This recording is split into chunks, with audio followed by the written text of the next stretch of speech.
I actually still have my copy. So this is the Penguin Classic Early Christian Writings.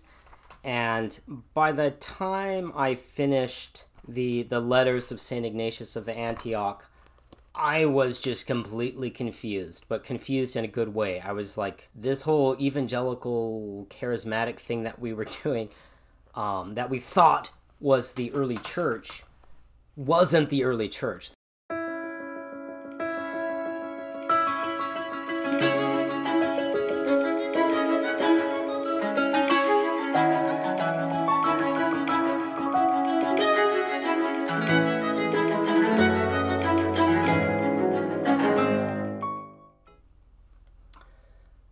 A few months ago, I put out a video. I actually put it up on YouTube about my conversion to Holy Orthodoxy from Eastern Catholicism. And I got a lot of really good feedback from that video, but one comment that kept popping up is the fact that I never really went through my conversion experience to Orthodoxy in the first place, more why I needed or felt I needed to convert from Eastern Catholicism to Orthodoxy. So I wanted to address that, what led me to the Christian East in the first place, even though it took me, you know, over a decade to actually become canonically and really Orthodox. But it's quite a long story.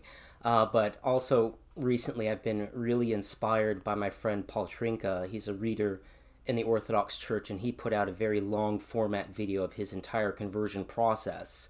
So I think, I was very inspired by reader Paul, who's a friend of mine, and I just thought, yeah, maybe it is time to kind of put out my full conversion story. So, because I think a lot of people will actually resonate with this process, the fact that the journey into Orthodoxy can be very long and winding. So I wanted to put it out just in case other people resonated, because I feel in our culture, it's hard enough to come to Christ. It's hard enough to find Christ in the midst of this culture. But it's also, we have to have like a second leg of the journey of how do I actually know him? What church affords me the possibility of real and transformative encounter with Christ?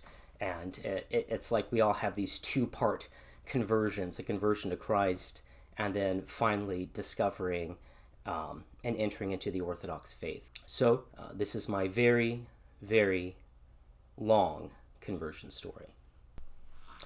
So I was born into a nominally practicing Roman Catholic family, and I could say that, the faith as expressed in my family was genuine, but it wasn't very deep. It wasn't very well catechized. It was just part of the cultural ethos that my great-grandparents, or my great-great-grandparents had taken over, or taken from the old world, from colonial Portugal. So from Cabo Verde, the Azores, the Philippines. Basically, my family's from all over the world, but all Portuguese speaking. And they came to the United States and brought that traditional religious ethos. But it wasn't quite, in my opinion, prepared for the caustic nature of American culture that tends to undermine the faith at very fundamental levels.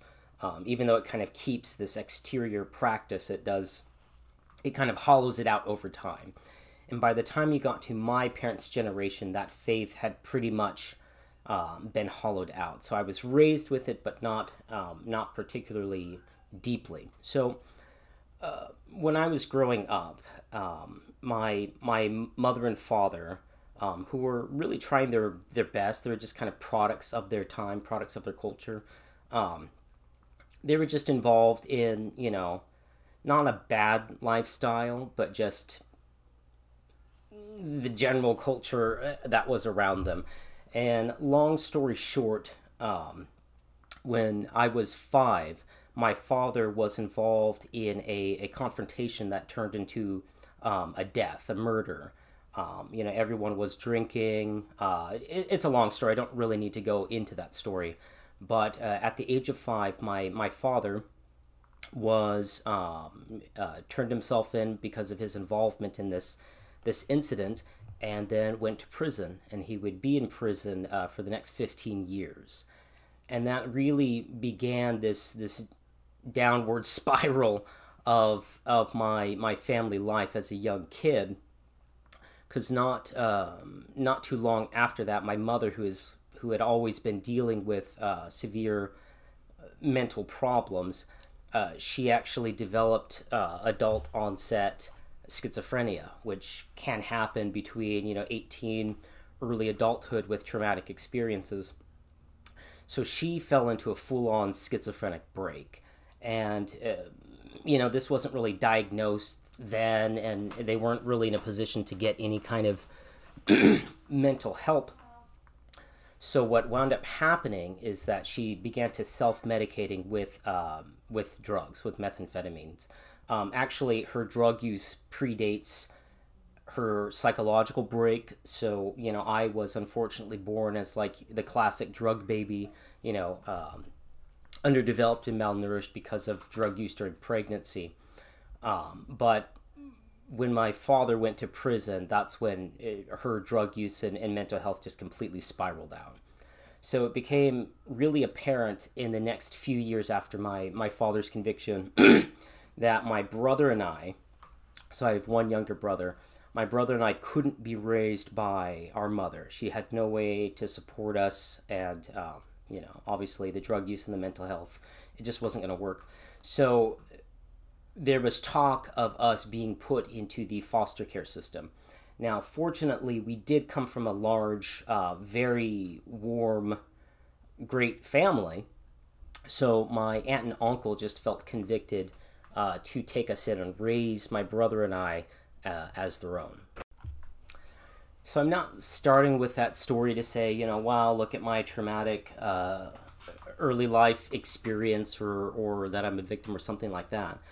But the reason I preface my story with the beginning is because I think it really did shape how I experienced the world and the whole trajectory my life had seems to be on.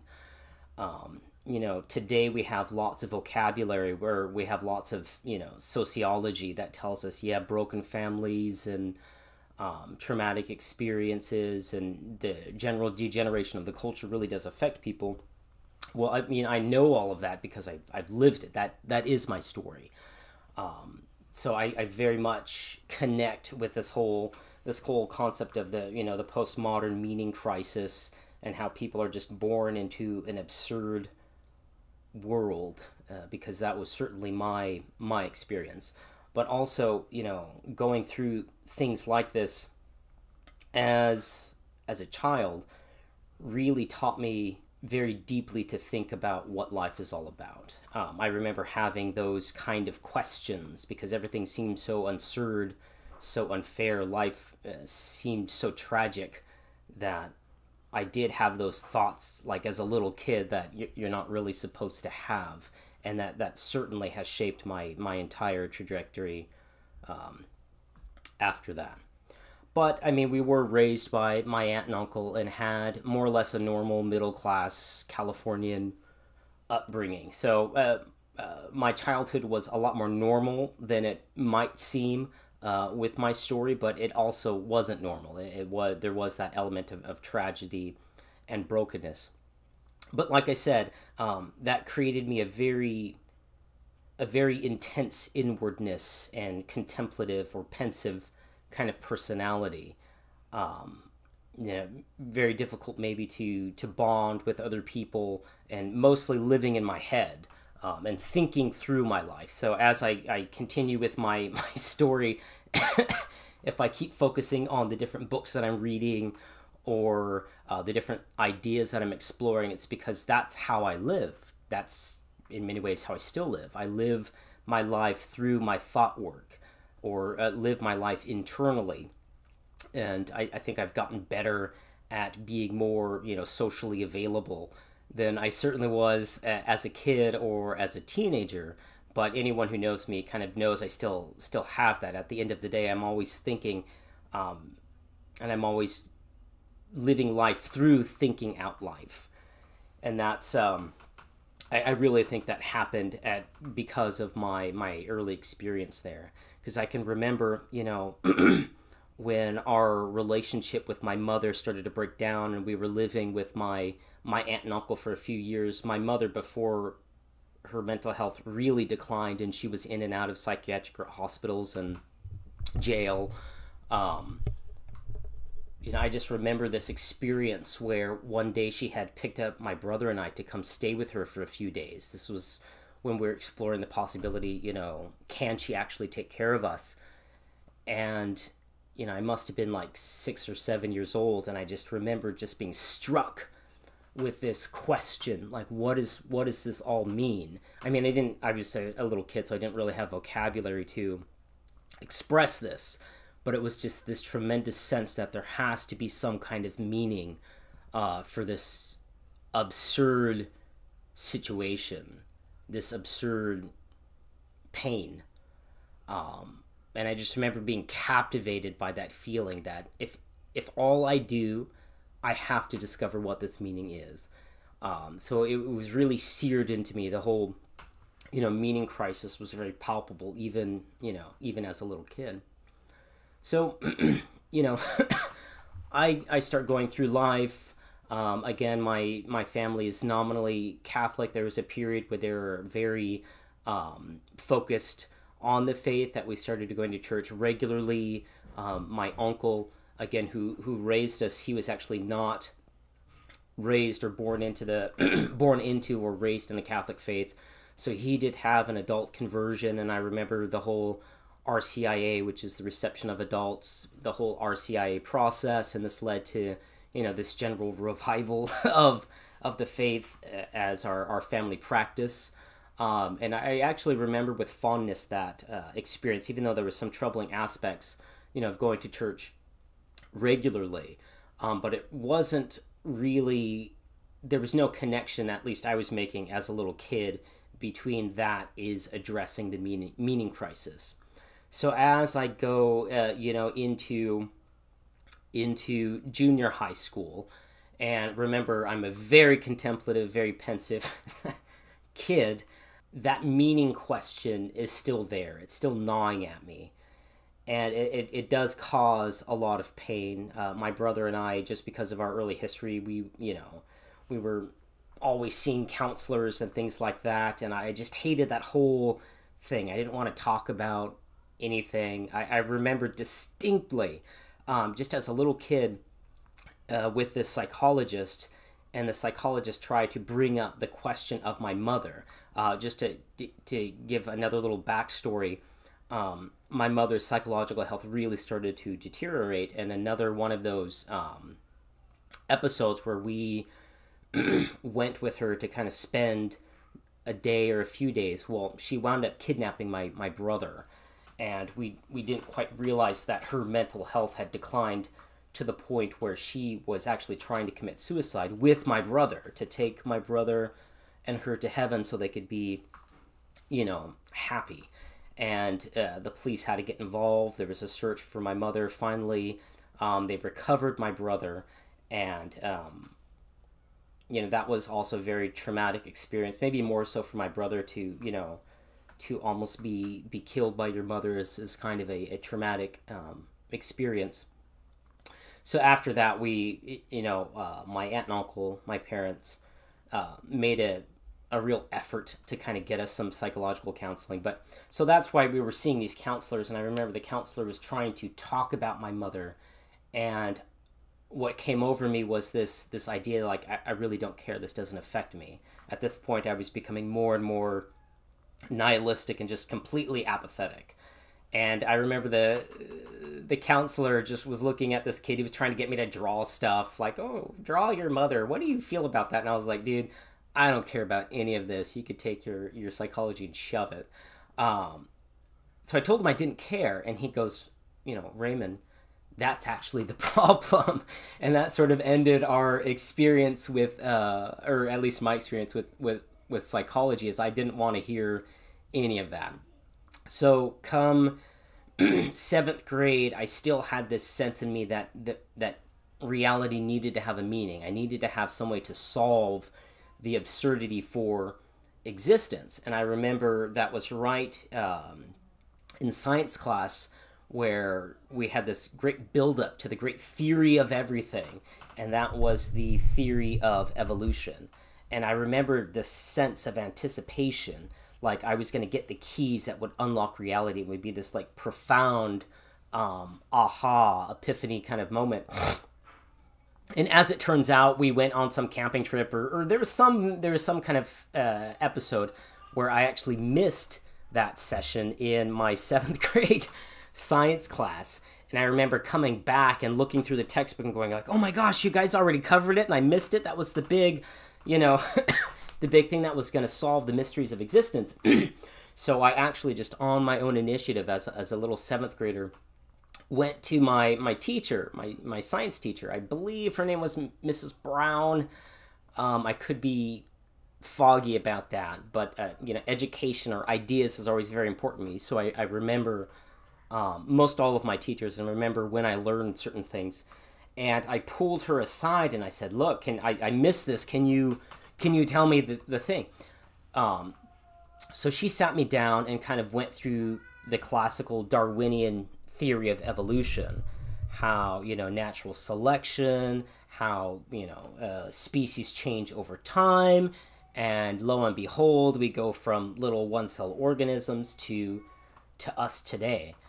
And I remember after learning that, I had such a sense of relief. Like it really was that aha moment that, the theory was so elegant. It just kind of put all the pieces together. And I just locked onto it. I mean, that was my truth. That was a way to make sense of reality.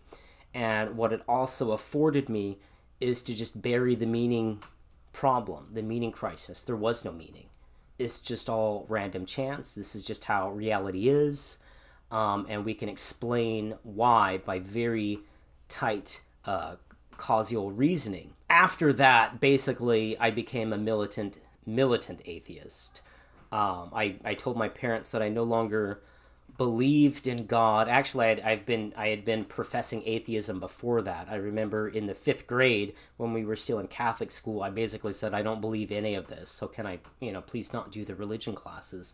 But it really wasn't until 7th grade that I took on, or I had vocabulary now, of being an atheist, and was beginning to compile arguments against Christianity. And I'm a child of the 90s, so that was right when the new atheist movement was kind of building up. So by the time I get into high school, I'm just a complete militant atheist. I know the arguments, and I used to really relish debating Christians in high school. There's that really cheesy movie, God's Not Dead. I was one of those kids, like in science class, who would, pick a fight with the Bible toters and just, I wanted to inflict pain on them. I wanted to shatter their worldview so they can come to atheism and evolutionism as a way out of the shattered world that I was helping to create. So I loved it. One of the interesting episodes in high school is during one of these debates, I really got like this Christian girl to just start bawling. Like I was just thrashing her. And I remember that was like a high point of my high school experience. So I was trying to bury the meaning crisis, but it kept popping out in different ways because I was a very pensive, very introverted kid who tried to think deeply about reality. I had definitely a spiritual sense that needed to be expressed, but it obviously couldn't at that point be expressed in anything close to anything Christian.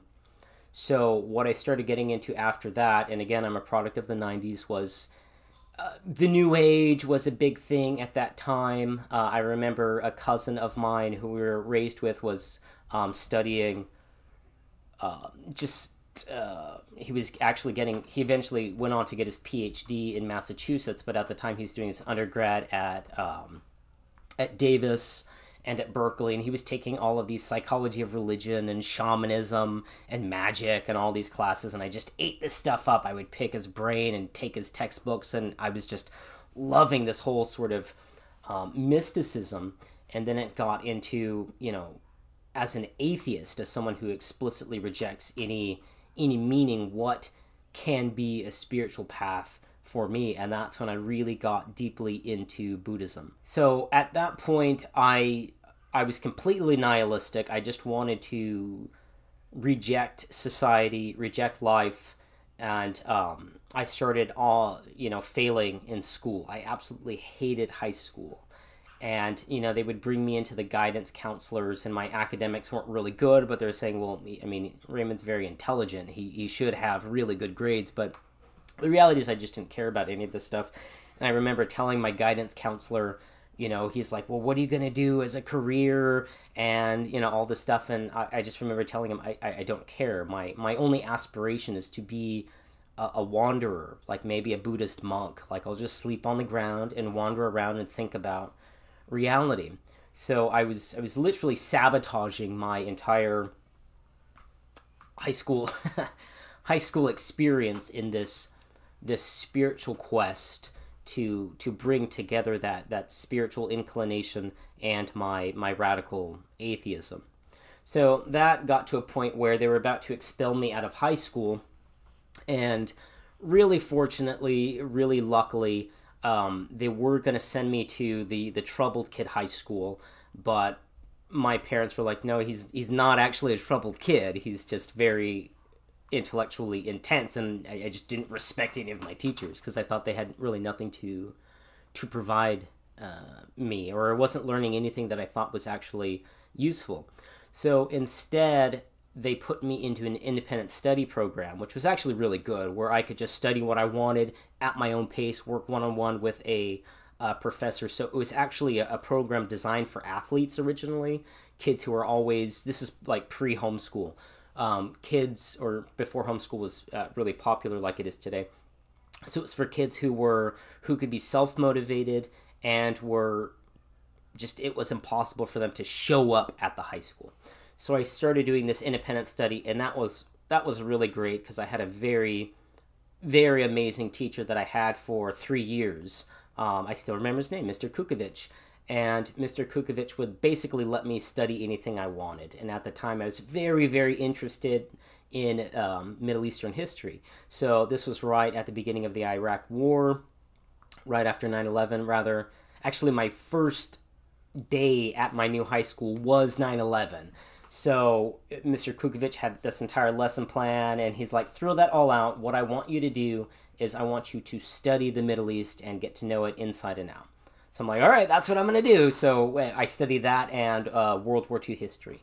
So that was a really fun way to spend your high school years, is self-directed study. But anyway, I still had that spiritual inclination. And one of, even though I was really mired in this nihilistic meaninglessness, one of the really important lifelines to me wound up to be martial arts. So my parents obviously knew that, Raymond needed to be socialized. He needed to do something athletic. He couldn't just sit in his room thinking about, the nature of reality all day. So they tried to put us in various sports, and that wasn't really working until they discovered I did have an interest and talent in martial arts. So I started studying martial arts, and martial arts throughout my life was just such an important lifeline to reality. And it was the perfect thing to have happened to me during those dark high school years. Really was. Years later, I actually watched The Karate Kid. And, in The Karate Kid, Mr. Miyagi's this kind of eccentric, martial art expert, but it's not like the real fancy school with all the gear and all the pads. It's just at his house, and he's making him do all these chores. That was actually my experience of martial arts. So my instructor, he really became that Mr. Miyagi kind of mentor to me. It was this, it was your classic Mr. Miyagi. I didn't realize at the time, but it was definitely that, where, first it was at a house in a garage, and there's, a bunch of guys in the back hitting stuff, and, it was just, it was a wonderful experience. And then later it was in a warehouse, but martial arts really helped me provide that community interaction with people, gave me something to do that was physical, and really taught me how to live physically as well as not just mentally. And the mentorship of my instructor, who I still talk to this day. I mean, it's been like 30 years or whatever, or 20 years. I still talk to him because that was such a profound sort of mentorship, and he obviously realized I was coming from a very difficult situation, so he put me in an apprentice instructor program, which was really great. Taught me how to teach very difficult things. And as a teenager, I was teaching adults, which was very, very helpful to me. But the reason I gravitated towards martial arts is, again, this interest in Buddhism, this interest in a non-theistic spiritual tradition. And it was right, at the peak of my atheism, my interest in Buddhism. I was doing traditional Chinese martial arts. I was studying classical Chinese because I wanted to understand Buddhist doctrine at a very deep level. And because I went to an independent high school, I could basically do that instead of whatever it is that kids do in high school. But something interesting happened. My martial arts instructor, who had become such a mentor to me, well, slowly I started putting all the pieces together and realized, this guy's a Christian. How can he be a Christian? This is like one of the most deep, insightful people I know, who's massively intelligent. This guy cannot be a Christian. I mean, that was just incomprehensible. And I remember at that martial arts school, we would have these Saturday meetups where it was much more casual. It was only advanced students, and we would just kind of talk about whatever. And there was a visiting instructor who he was really an expert in the martial art that I was training, but he was a Palestinian. And I had been studying the Middle East, so I was very interested to talk with him. His name was Walid Mustafa. And Walid was just an absolute master of the martial arts, but he was also a very, very deeply committed Muslim. And in this more casual setting, the idea of God came up. And I remember Walid was just spewing. It was like this stream of wisdom. I mean, this stream of, oh my gosh, this guy's connected to a reality that I can't even comprehend. And I just remember being transfixed, and he just sat for hours and hours and hours speaking of God. And that was actually very profound to me. I was like, geez, I've been studying this Buddhism stuff, but this actually makes a whole lot more sense. So at that point, I asked Walid if I could have a copy of the Quran. So he gave me a copy of the Quran, and he taught me how to wash my hands and how to open it. And, also at the time I was studying, classical Chinese calligraphy and actually learning Japanese. So I was very interested in Arabic calligraphy because I thought it was very beautiful, and Walid was kind of showing me how to write the Arabic and copy out certain passages of the Quran. And my instructor, who was a Christian, this is kind of an inside, they're both martial arts instructors, but this inside battle of like, no, you can't have my guy for your religion. So he pulled me aside one day and he just started talking about, I was in a situation like you as well, where I started getting into Buddhism and actually Islam because I was looking for meaning, but I discovered Christ. So he kind of fully came out as a Christian. Again, that floored me because I still had all this atheistic baggage. So I actually picked a fight with my instructor. And as it turns out, as a 14-year-old kid, I did not know science or rational argument nearly as well as I thought I did. And over the course of several conversations, my martial arts instructor just systematically pulled my entire atheistic evolutionary kind of construct, just pulled it apart, just dismantled it. And I was really just flabbergasted. I was like, I was used to debating high school kids, and to come across someone who knew science theoretically and was making the argument that I would later, make myself, that what I wasn't talking about wasn't science, it was scientism. It was science as a replacement for meaning crisis, but science itself doesn't actually give you any kind of meaning. Science is just a tool that has a certain domain, but it can't come from outside of that tool. So it's actually giving me philosophy, as it turns out. So after that experience, that really shook me, but I think in a healthy way. And it gave me sort of the courage now to kind of go, okay, let's start studying this Christianity thing. I was reading the Quran, might as well just read the Bible. So that's what I did. I found a cheap Bible. I don't even know where I found it, actually. It was one of like those Gideon things that are in hotels, like the newsprint, must have been just a couple dollars. And I started reading it. And I didn't know where you were supposed to start, so we started at Genesis. And as I was reading it, I was just completely floored at what I was reading, because what I thought what I was going to get is more like a philosophical treatise, like the apologetic arguments. My instructor, Mike, he had been using all of these like classical arguments for God, and I thought that's what it would be. It's like, okay, prime mover, okay, things like that. But it wasn't that at all. The Bible, shockingly to my experience, never tried to self-authenticate itself. It just kind of presumed that God exists.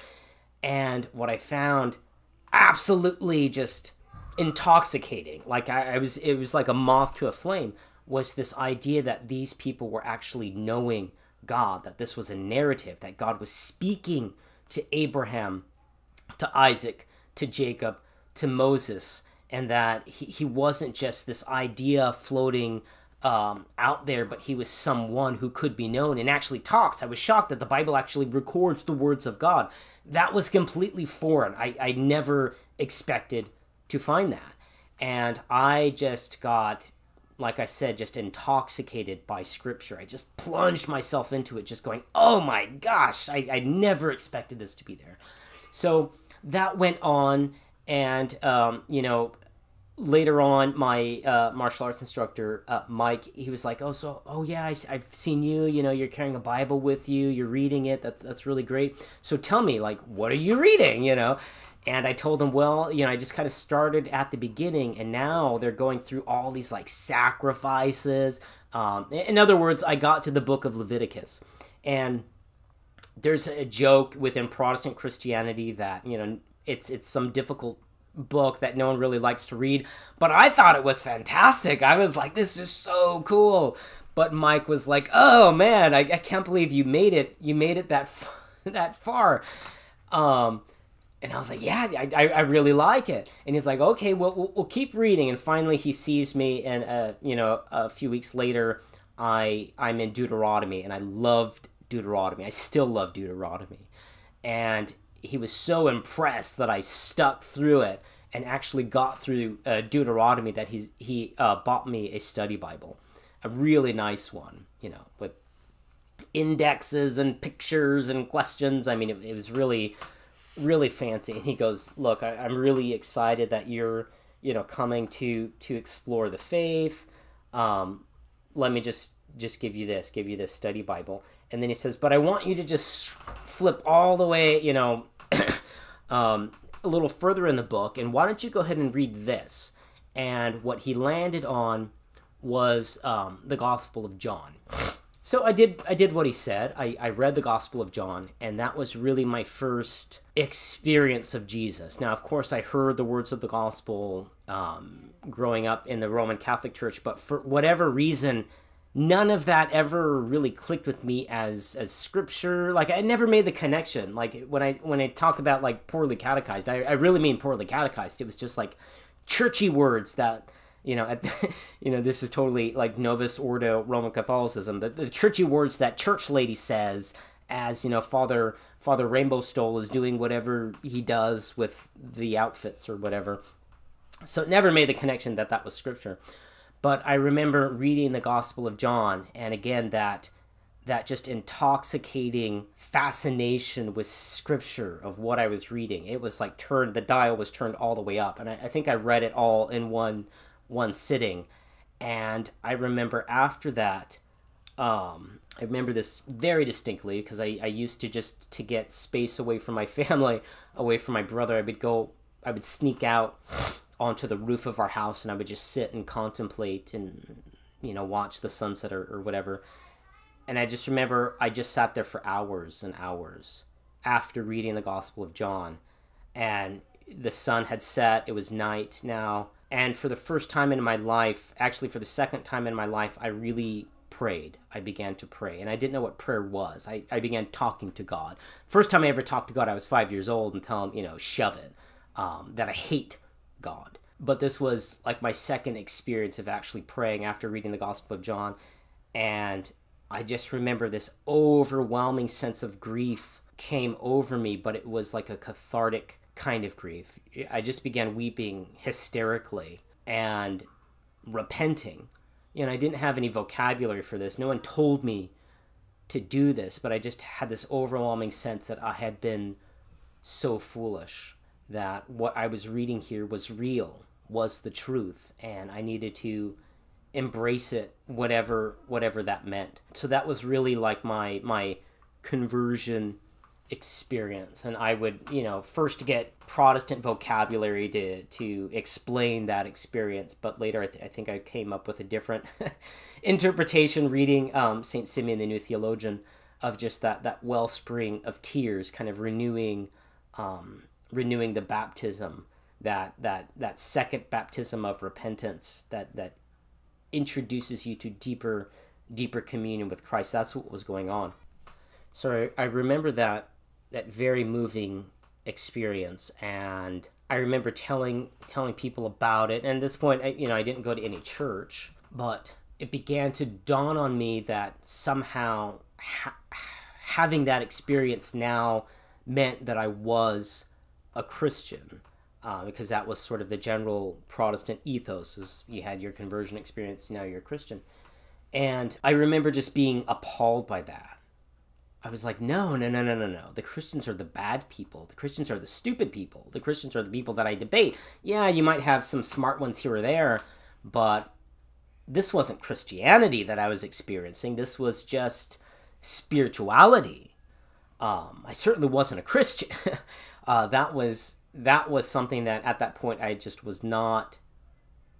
It was just not possible for me to identify as a Christian, because that was the group that I'd spent years kind of villainizing as the problem, or these crazy Christians, and I couldn't accept that I was turning into one of those crazy Christians. So I tried that for a while, to do sort of this new age, Jesus is one spiritual path. That I couldn't deny that experience that I had, but I wasn't yet able to give up that idea that I was not a Christian. I remember finding that study Bible years later and looking at the notes I had made, and I was comparing, this passage and that passage to Buddha said this, or in Taoism there's that. So it was still very a syncretic kind of new age, mix and match kind of faith that I was pursuing, because again, I wasn't going to any church. So things began to change as I got into later high school, and a cousin of mine was also had a conversion experience and became an evangelical Christian, and she started taking me to church. So we would drive to church, and being Northern California, it was definitely one of these like mega churches, evangelical mega churches that had a college age group. And even though I was a high school, I didn't really fit in with the high school crowd. I wasn't interested in playing the games or anything like that. I very much clicked with the college age crowd again. And again, I was shocked, because here you had the college pastor. So in these evangelical mega churches, you have pastors for everything. You have the youth pastor, you have the college age pastor, you have the worship pastor. Everyone's a pastor, yay. But I remember talking to this college pastor, and that was the first time I ever encountered sort of a formally educated Christian. And again, I was just shocked. I was just blown away that this man was a deep thinker. that was not the association I made with Christians. I thought, my martial arts instructor was just a fluke, that it was just probably his martial arts practice that kind of made him sort of a deeper thinker than your average Christian, but I had no idea that there was this tradition of actually studying God. And again, like I said, I was completely floored. So I started reading some of the books that he recommended, and they were, it was Hank Hanegraaff and Ravi Zacharias. That at the time they were big names in the evangelical world. And I remember reading Zacharias, and Zacharias, he constantly was referring back to Greek philosophy, referring back to Socrates. And I was like, who is this Socrates that everyone's always talking about? And it was really at that point that I discovered the philosophical life. And that's sort of the next phase of my journey is going very deep in philosophy. And at the time, I was being mentored by various youth pastors who saw my interest in deeper thought, and one of them had just given me a basic, abridged. Oh goodness, I probably still have it, but it was the basic writings of Plato, and I devoured that. And what really stunned me is, I had been so steeped in scripture because I found it so intoxicating. I had read the Bible just straight through several times. I would buy really cheap copies of scripture in the New King James translation. They would sell them for, just a couple bucks. And I would just plow through it, underline it, highlight it, circle stuff, and then when I was done with it, I would just throw it out. I had no sense of like, okay, this is a sacred text that you should reverence, even though Muhammad Walid Mustafa had taught me to like reverence the Quran. No one taught me to reverence the Bible, so I didn't. But I would just go through scriptures, and I applied that same sort of ravenous exploration of text to the basic writings of Plato. And what shocked me is just how similar the trajectories were, that so much of what I at that point thought was Christianity, the arguments for God, the search for the divine or the one, as Plato would have it, or the light of truth, how that was actually coming from philosophy. So then I was completely confused. Like, wait a minute. I was asking the same questions the Greek philosophers seemed to be asking and finding answers in scripture. How come I'm not finding these answers in philosophy? So at that point, I started very deeply studying philosophy, and I really, but to me, it wasn't as like overwhelming epiphany as my encounter with scripture, but it was like, okay, this is actually what I'm about. This is something I can give my life to. This love of wisdom, this very intense, focused study of the nature of reality. My Protestant youth pastors at the time were kind of concerned, this is great for apologetics and stuff, Ray, but like maybe you're going a little too far with this. So they introduced me to Christian philosophy, and that came in the form of my encounter with Soren Kierkegaard. And I can't really underestimate how impactful Kierkegaard's writing was on me, 17, 18 years old. Again, when I get interested in a topic, I tend to go all out, and I just study it and study it and study it. So I went on this whole Kierkegaardian adventure. And in my study of Kierkegaard, I came across this book, which I still have, that had just a real lasting impact. This is Kierkegaard's Philosophical Fragments, for the fragment of philosophy. And in this book, Kierkegaard, he was really a disciple of Socrates. I mean, he was very committed to the life of philosophy. But in this particular book, he talks about Socrates, but then he makes this very interesting connection that, when you think about it, Socrates, he might be more advanced in the ways of wisdom, but at the end of the day, he still stands in the same relationship to truth as anyone else. So Socrates even says this, like he might be more advanced in the way, but at the end of the day, he's just a midwife. He's just trying to get people to access the same truth that he has access to. And Kierkegaard, in the fragment, really lays out an argument that at a certain point, that exploration of truth runs into that wall. That even the great masters, even Socrates and Plato and Aristotle, they have no more access to the truth than you and I do. That there has to be a teacher that not only can midwife you into truth, but can be truth in and of itself. And Kierkegaard, of course, lands on Christ as that teacher. And I just remember being blown away by that, because these two trajectories, and it was really good that my pastors actually gave me or directed me towards studying Kierkegaard. But really, for the first time, what in my mind had been two very different domains, like the domain of scripture, the domain of relationship with God, and the domain of philosophy, and what was really captivating my heart, this intense, focused pursuit of wisdom, that they were merging together into the same path, into the same journey. So after that, I just plunged straight into anything Kierkegaard, anything existentialism, and it led to a very long journey that I'm still on of resonating with that whole form of Christian thought.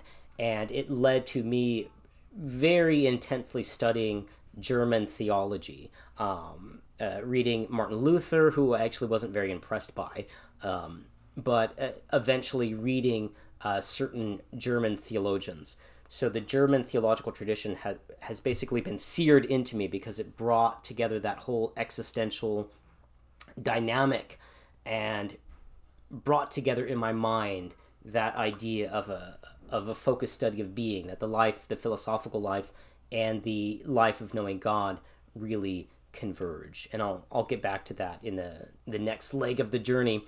But I started to piece this together, that was, what my life should be about. And what it turned into is like a formal academic study of theology. So I had continued with that evangelical experience, but I did find it rather shallow. And that's, countless people have that same experience. That's something the evangelical world kind of knew about itself, that it really was like, just a few inches deep.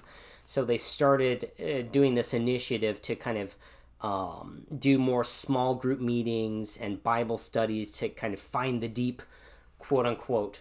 And I remember just being much more drawn to that. Now, it wasn't in my head that I needed to go to church on Sunday. That really wasn't part of my lifestyle. So I would just go to these small groups, to these Bible studies. And eventually, somehow, I found my way into more of a charismatic expression, these charismatic prayer groups. And when I first started getting around these charismatic prayer groups, I was like, this is the most ridiculous thing I had ever seen. Like, this was just not for me. But then I started participating more into these charismatic prayer groups, and it dawned on me that what these people were doing, or at least trying to do, was get back to that experience of knowing God. And the evangelical world, maybe that happens when you, quote unquote, get saved. Maybe that happens, for the 10 minutes you're doing the praise and worship. But it wasn't really focused on. And just in my logical, sort of philosophical type of thinking, it just made sense in my head. If Christ is the most important thing in existence, if this is the culmination of the study of what is reality for and about, then really what we should be doing is focusing on cultivating that experience of God. So I began to get very deeply into charismatic circles, even though as a very intellectual person, because what I understood it to be was cultivating divine experience, that they were really doing what was more necessary, more fundamental to anything else we could do in Christian practice. And from there, it kind of led me into an organization that I was a part of for a while, and that's the International House of Prayer. And if you Google International House of Prayer, you'll find all kinds of crazy stuff. Some of it's true, some of it's not, because it really was like kind of cultish. But I understand why it happened, and why, historically a form of charismatic Protestantism would come about like that. But all things considered, I don't really look back in my International House of Prayer days as something bad. So what was central to the idea of the International House of Prayer is what they were trying to do was cultivate what they called neo-monasticism, that people would voluntarily give their lives to cultivate divine experience, to cultivate the life of prayer. And I found that, that was the key. That was the key. And unlike most Protestantism, or particularly charismatic Protestantism, they were also very, very intellectual, very robust in their study of theology. And it was through them that I actually first encountered one of the theologians that would actually have a major impact on my thinking, and that's the German Roman Catholic theologian Hans Urs von Balthasar. So they were reading von Balthasar, they were reading the Church Fathers, because in their attempts to create this neo-monasticism, they found it very quickly that, charismatic prayer meetings and evangelical worship services didn't actually have the equipment, the infrastructure to sustain prayer long term. So the idea of the House of Prayer was they were developing places where prayer and worship would be going on 24/7 in rotation. 24/7, 2-hour time slots, back to back to back to back. How do you do that with the resources of evangelical Christianity? And the short answer is you don't. So what was going on at the International House of Prayer was they started delving back into historical Christianity to get models and frameworks in which a life of constant prayer could be sustained. So through my internship at the International House of Prayer, we had to read Madame Guyon. We had to read, they were very influenced by the Roman Catholic Carmelite saints. So Teresa of Avila, John of the Cross. I read John of the Cross extensively. There was another book by a Roman Catholic theologian, Father Thomas Dubay, called Fire Within, about Carmelite spirituality. And those were like our what we would study at the House of Prayer, because it was kind of giving this framework of a sustained contemplative life. And also Henry Nouwen was really big in those circles. We started reading all this, and my first reaction was like, ugh, that's like Catholic stuff. Like, how... that has nothing to do with this mystical experience we're trying to cultivate. And they really helped me see right past that, actually no, the whole mystical tradition that I had been searching in, the Far East was really right there in the Christian West all along. It just had been buried and forgotten. So that's what I did. I became a missionary for the House of Prayer. We were trying to start a House of Prayer there where I lived in Northern California. And the idea was that instead of sending out missionaries to foreign lands and converting them to evangelical Christianity, that the United States, that America and Europe, so this was also an idea in Europe as well, they needed to be re-evangelized, that we need to be prayer missionaries in our own land, cultivating places where God can be encountered and lives could be transformed. So that's what I did. I became a prayer missionary at the House of Prayer, trying to get one started in Northern California. That was actually a really good experience for me, because it gave me, this is at the end of high school, it gave me time to really study all the things that, I had just gone through, go deep into philosophy and things like that. But one of the things the International House of Prayer exposed us to is this whole concept that Christianity has a backstory, that it wasn't invented by Martin Luther. And it certainly is a Protestant organization, but when you get people reading Catholic spirituality and eventually the Church Fathers, people don't stay Protestant for very long after being exposed to that stuff. So early on in the journey, just as a spiritual master, I began to read not only like Guyon and Luther and things like that, or Thomas à Kempis, Imitation of Christ, but then we started going back further and further, and at some point, what landed in my book collection was a writing of the Apostolic Fathers. Now, I kind of known about the Fathers, just because they're talked about in a lot of these spiritual texts, but reading the Apostolic Fathers really for the first time began to really undermine what I thought was now stable. Like, I finally came to the faith. It was in this weird sort of charismatic evangelical expression, but I was really confident in the Bible. I was confident that Roman Catholicism sort of was not true. But here I have in my possession this writing of the Apostolic Fathers. I actually still have my copy. So this is the Penguin Classic Early Christian Writings.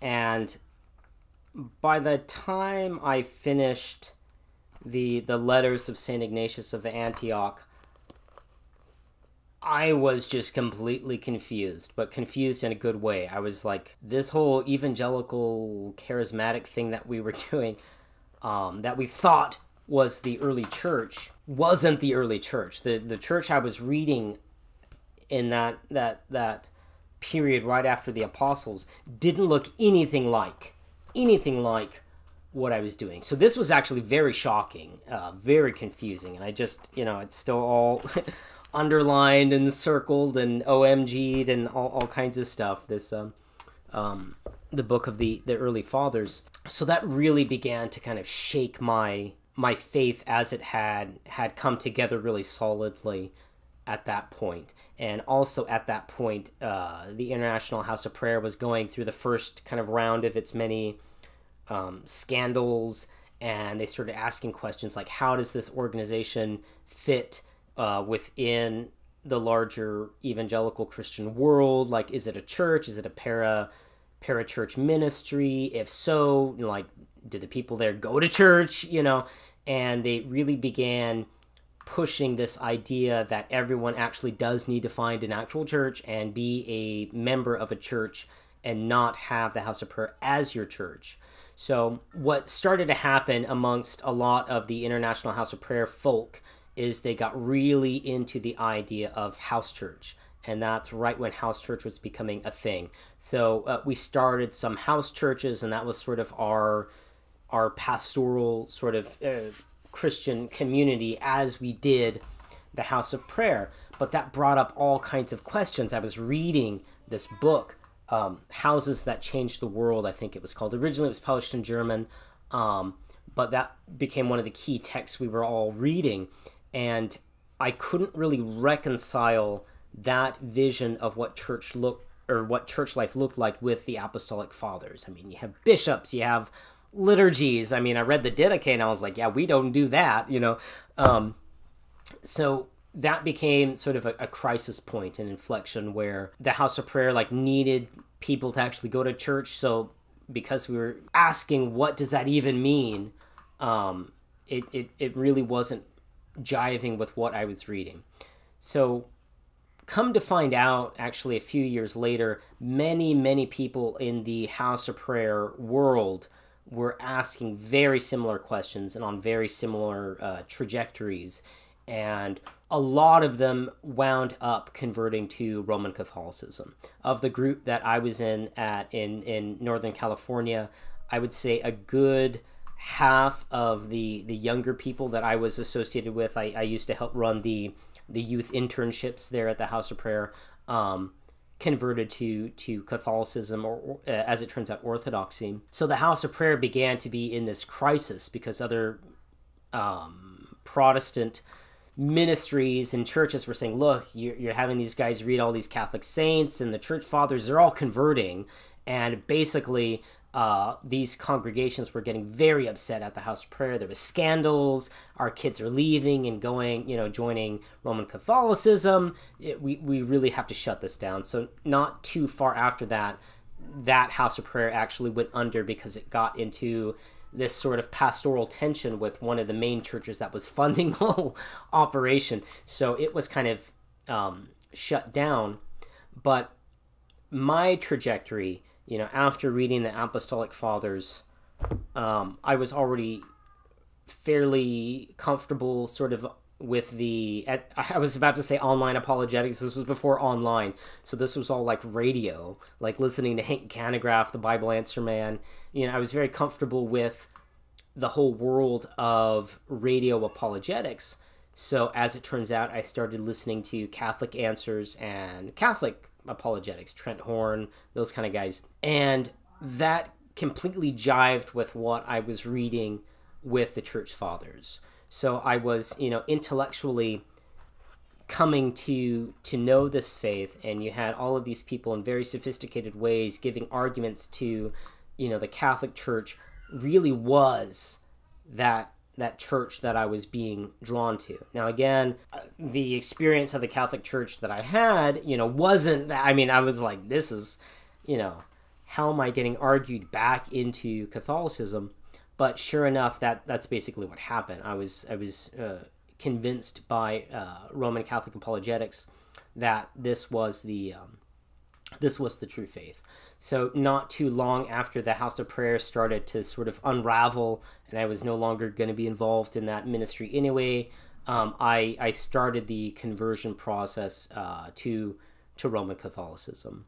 So this was right after I met the woman who is now my wife, and we had just kind of come to the idea. She had been involved in the House of Prayer. She actually went through one of the internships that I helped to facilitate, and then she started working at the House of Prayer. So we became very, very good friends and very close.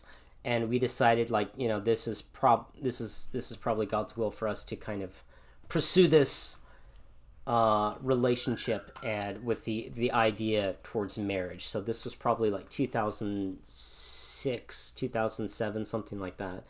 And as soon as we came together, I'm having coffee with her one day, and I say, look, I've been reading a lot of books, listening to a lot of, apologetics.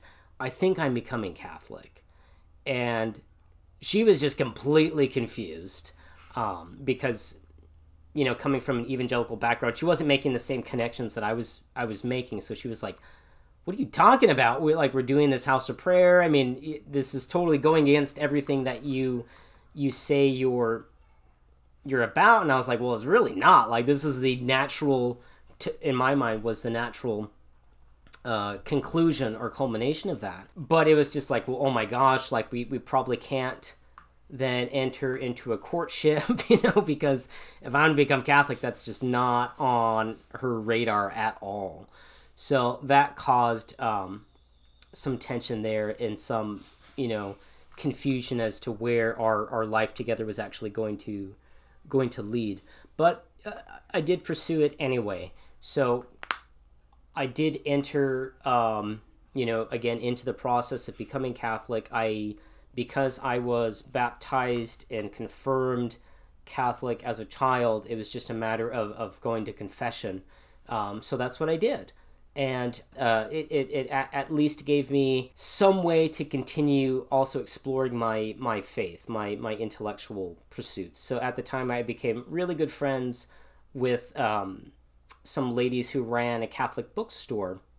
And, I was just devouring all these apologetic books and theology books and Hans von Balthasar and all that kind of stuff. So eventually it led me into being formed as a catechist, as sort of a preamble to go on to university study in theology, which I eventually did. I have 2 degrees in theology, a bachelor's and a master's degree. But it began that process of a really more sophisticated exploration of the faith. But before I get too far down that track, something else very pivotal in my life actually also happened at the same time, and that was actually the death of Pope John Paul II. Now, I had no devotion or interest to John Paul II. He was just some figure that I knew about, an old guy who is always on the news, kissing babies and waving and doing popish kind of stuff. So it didn't impact me at all that he had passed away. But what happened was that there was constant news coverage of his death and of the funeral liturgy. And I remember, it's interesting. The Pope, passed away. I've been listening to a lot of Catholic apologists, so it was sort of an interest to me. So I turned on the television, and what I see was really for the first time like a full expression of traditional liturgy. Like I could still remember that experience. They were doing the Litany of the Saints, and I could just remember the deacon chanting the litany, and it just, as soon as he started off the litany, as it goes, like, Kyrie eleison, I was like, whoa! Like, what is that? It's hard to explain why that just, like, instantly grabbed my attention. One way to think about it is, I had at that point been really steeped in evangelical culture, playing on a worship team. I couldn't really figure out guitar. I play a little classical guitar because, long story short, my dad is a master guitar builder. He actually learned that in prison. That's a whole nother sidetrack. So I did have a love for classical music, but I was kind of steeped in this evangelical world of, trying to cultivate this experience of God through contemporary Christian music. And when I heard this man chant, that same feeling that was so elusive just instantly was there. And then he continued the litany, like, how to say, Christe eleison. And I was just like, oh my gosh, what is going on? Like, it reverberated in my spirit. I was like, this is something else. I don't know what this is, but whatever this is, I need to explore that. And he just goes through that litany, like, Sancta Maria, ora te pro nobis. And he just goes on and on with this litany, and I just find myself entering into a very deep experience of prayer. And this is all just like through the television. And then finally he gets to the intercession of the saints. And at the time I had been reading the Church Fathers. I read St. Augustine's Confessions and good portions of the City of God, just getting into the letters of St. Jerome. And then he starts getting into those saints, Sancte Augustine, just praying. And I'm just like, I was asking these saints for intercession. At the House of Prayer, our whole big thing was like intercessory prayer. Like, we're praying for the world. We want to pray to undergird the activity of the church by that wellspring of prayer. And here we are. I'm entering into that wellspring of prayer and asking for the intercession of these giants of the faith that had, been impacting me so deeply. And I just kind of entered into that, And that was also very disorienting because, here I was doing this Protestant-style worship, and it took so much energy and effort to kind of enter into that prayer. I mean, and here was just this man with a single voice, just boom, creating or making this context in which God can be experienced over a television. I mean, he wasn't carting around a bunch of speaker systems and audio mixer systems. I mean, we'd have to cart this stuff all around and, have this whole big band set up, and here's just one man with a voice. And it just occurred to me, like, these prayers, these melodies, these chants have been prayed for over 1,000 years. So, I mean, there's saints who have carved out this way of knowing God through the chant, through aesthetics, that there was this huge current and wellstream behind this. And I was like, oh my gosh, this is so much better. This is so much better than all of this labor I was putting into trying to be a musician in the evangelical expression. So, when I tell people about my conversion, and coming into a traditional Christianity from my sort of charismatic evangelical past, they kind of go like, well, how does that, it just looks like they're miles apart, but they really weren't. I mean, already at the House of Prayer, like I said, we were studying the Church Fathers and the Western, particularly Western mystical tradition.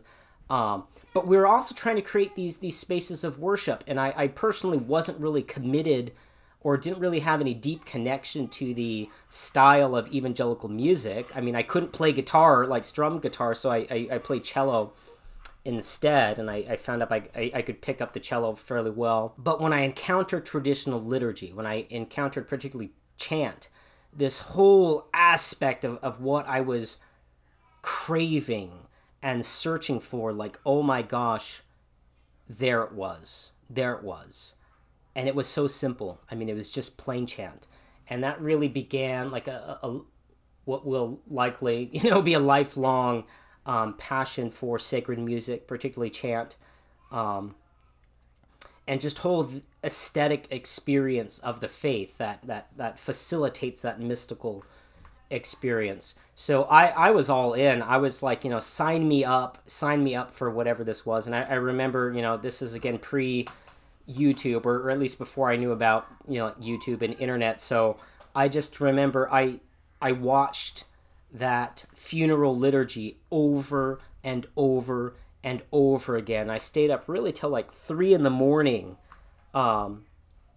just having this experience, oh my gosh, like this is the richness that I've always been looking for. And then after that, of course, Joseph Ratzinger was elected Pope Benedict the 16th.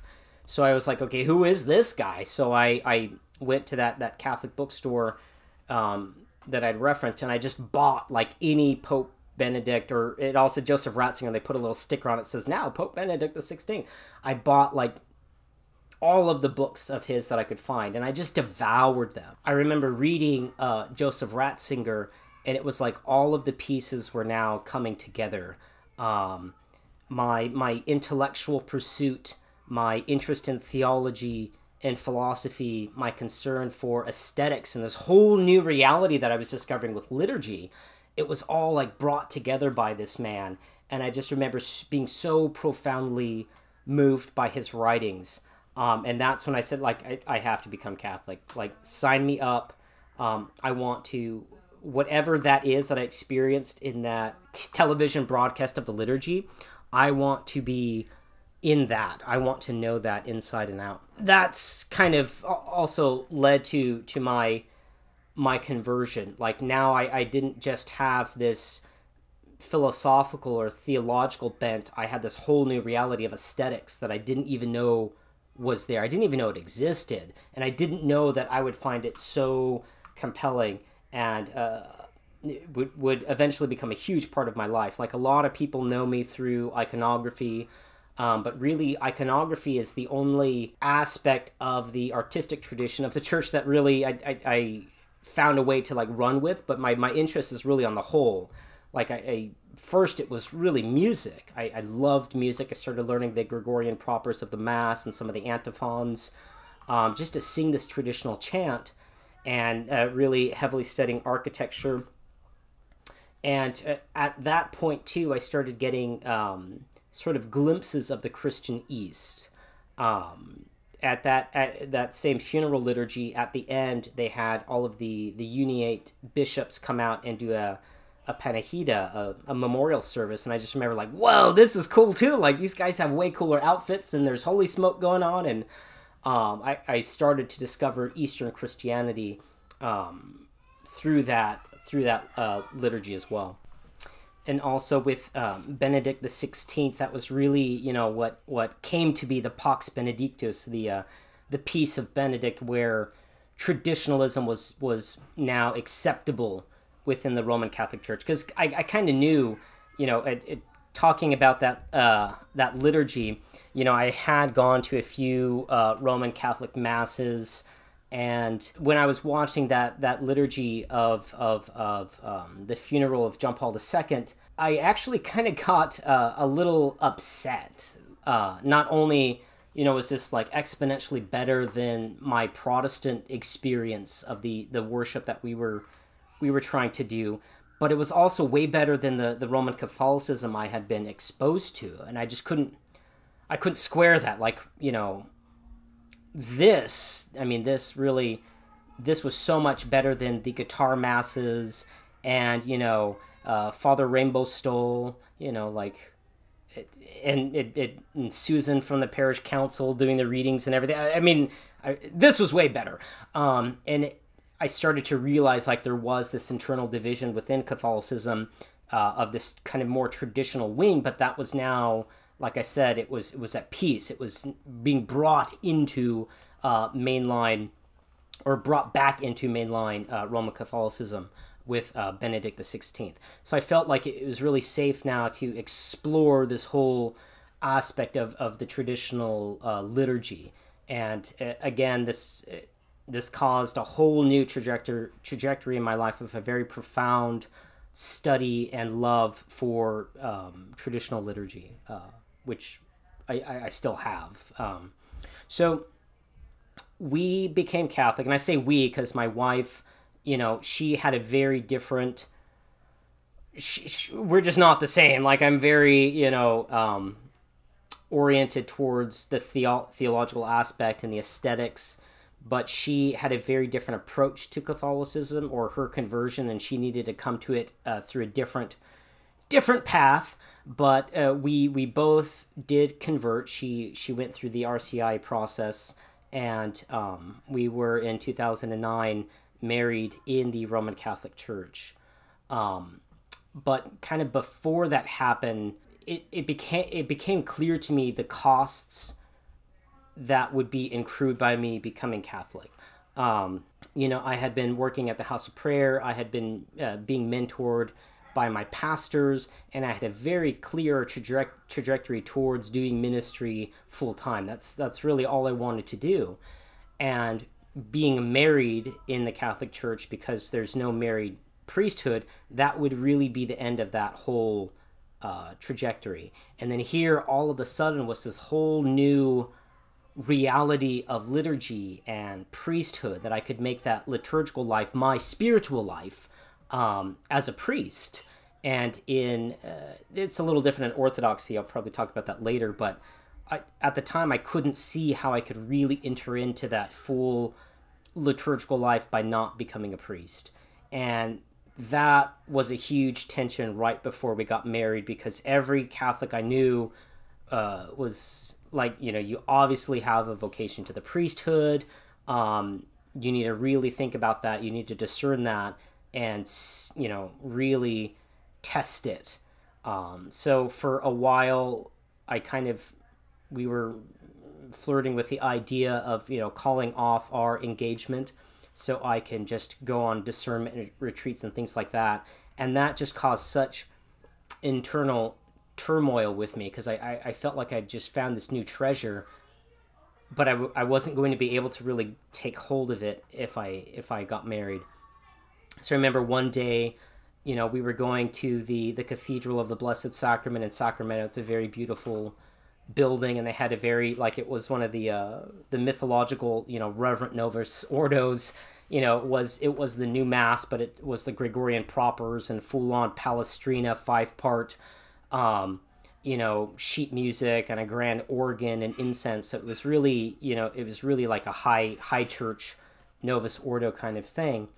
And I remember, I spent a lot of time in that building just praying, because this was after I stopped being an intercessory missionary at the House of Prayer, but I got in this habit of spending hours a day in contemplative prayer. So I would just like haunt that building, just sit there for hours and just lay on the floor and look up, because it's like beautifully painted, and just contemplate and read theology. And I remember I spent hours just weeping, just laying before the tabernacle in that cathedral, realizing that I was not going to be a priest. Like, that's not what's going to happen. So after that experience, my aunt, I was raised by my aunt and uncle, she actually worked just down the street from there, and I just remember going to her work, and she took me into like her cubicle, and I was just weeping, just with a realization that I wasn't going to be able to fully explore that path of ministry, and particularly being devoted to a life of prayer and worship. If I wasn't going to be a monastic, if I wasn't going to be a priest, there wasn't really what was I going to do. And eventually I decided that, I was going to marry Karen. So again, we did get married, but that was a tremendous, it was actually very painful. Not the marriage, but the fact that this life that I wanted, wasn't really going to happen. So, but in the Roman Catholic Church, there is a large place for lay people, and I actually don't really think that's necessarily a healthy thing. Like, pastors should be pastors, the clergy should be the ones who are actually being clergy, but in the Roman Church that's just not the case. So they do have a lot of lay involvement, and that's when I was really directed to, if you are going to get married, there is a way to continue to pursue your studies and your ministry. Let's sign you up for this catechetical program. And it was actually a very intense catechetical program. It was a 3-year-long process where you weren't just being trained to, help out at RCIA. You were being trained as a master certified catechist. So I did that. I was certified as a catechist at the Diocese of Sacramento, Roman Catholic Diocese. And after I completed that, I entered into my academic studies of theology, with the idea that maybe I would be going on to Steubenville, because so many people, that's where people were directed, is University of Steubenville. And I got a job, it was only part-time, but I got a job at the Diocese of Sacramento in the Evangelization and Catechesis department. And I thought, you know what, this will work. I'm all about evangelization. I can go to Steubenville, do my studies, and I could just get absorbed into a Roman Catholic diocese as a lay minister. So that's what I was doing. That's what I was pursuing. And in all honesty, I was getting very comfortable in that path, in that trajectory. So Karen and I, we got married. We're in our first apartment, and my life kind of seemed to be stabilizing with a very clear trajectory of what I was going to do. So as all of that is happening, I continue reading Hans Urs von Balthasar. Now I'm getting very much into Joseph Ratzinger, and it deepens my study of the Church Fathers. And I start realizing that this Eastern Church that I only knew as the guys with the interesting outfits who have a different liturgy, that it actually had a theological tradition behind it. And I started studying it. Also, at the time, very interested in chant. I was learning the Gregorian chant, but I was also very fascinated and deeply moved by the Byzantine chant tradition, the Greek tradition. And I started studying that a little bit as well. And this whole aesthetic part of my personality that I didn't know was there, just full on, expressed itself. Even in the evangelical world, I started dabbling in painting, oil painting, abstract expressionism and things like that. It became popular in charismatic circles. Now it sounds kind of cringe, but it became popular to do abstract paintings during sort of the prayer meetings as an expression. So I was kind of dabbling with that. But now coming into the faith with such a history, I could really explore it. So I really dove all in the study of icons, of iconography. So I was studying Eastern theology, Byzantine music, iconography, and there came a point, and this is one of those other pivotal experiences. I'd never stepped into an Eastern church, an Orthodox church, or anything like that. I was just knowing this stuff online, and I had this experience where I was listening to this Greek cantor. It was actually a YouTube video, because now YouTube was a thing, and I remember just being so blown away by his voice. and the YouTube video was incorporating scenes like from iconography. It was kind of set in Hagia Sophia. I don't know. I don't think they actually filmed in Hagia Sophia, but it was all of the aesthetics that I'd been exploring was right there. And then in English translation, they had the translation of the hymns, and it was like the most beautiful theology that was just put to song. That was really unexpected. You know, as an evangelical, I do have sympathy for why they're, you know, so devoted to the music. It's because that's the only tool they have to actually bring music to worship, bring music to liturgy. I remember as an evangelical reading sort of these church fathers and them talking about how important singing the Psalms are.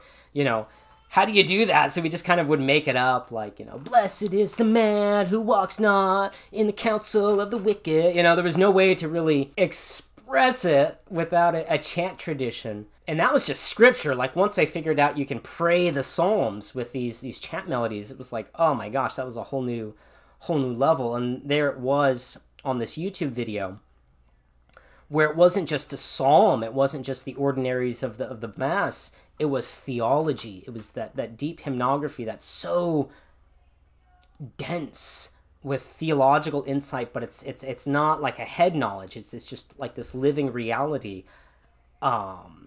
Again, I had another one of those experiences where I was just overwhelmed with, hopefully, I believe, the Spirit of God. And again, this wasn't in that evangelical, charismatic kind of setting where, you know, it would take an hour to kind of gin up the juice. You know, maybe we'll have a mystical experiences if we get the right, you know, chord progression and the drummer really starts going at it. Like, maybe, you know, I think so much of that is just self-deception, if not demonic deception. And I'm not saying those people are evil or bad. I'm just saying that's, you know, it so much comes from like our own efforts to kind of gin up this experience. But here it was, again, that simple chant, the simple chant melodies and the most beautiful living theology. And it just struck me right there. Like, not only was traditional liturgy the key that I had been looking for, my heart had been longing for, that this reality of how that's expressed in the Eastern Church, in the Byzantine tradition, it just took it to a whole new level. That all of that theology that I had been reading was right there. All of that mystical experience that I tried to be, you know, trying to cultivate, learning Carmelite spirituality, praying the rosary, spending hours of the day, at least attempting contemplation. It was all happening simultaneously. And then you have the aesthetic experience that's undergirding that, the musical melodies, the iconography, and the architecture. I mean, it brought all the pieces together. And I just remember having this experience, listening to this music, looking at my desk, and there's, you know, Maximus the Confessor and Vladimir Lossky and Demetrius Staniloy, like all these Orthodox theologians I had been studying. And then I turn, and there's like this 4-foot painting of an icon, Christ Pantocrator, that I was working on. And it just dawned on me all of a sudden, oh my gosh, I think I'm going Eastern.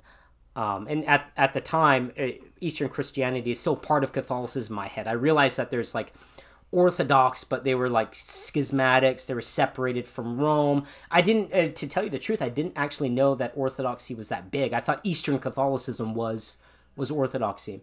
But it struck me like, oh my gosh, I think I've stumbled into yet another conversion experience that I didn't see coming. And that was kind of shocking to me. But it didn't really go anywhere. Like, I knew of a Eastern Catholic parish that I went out and sought out and went to some of the services, and I was like, wow, this is really amazing. But it really wasn't until the next really traumatic experience that shift really did happen. So at the time, my wife and I were just, you know, beginning in our marriage. I was contemplating going to Steubenville and working for the Diocese of Sacramento.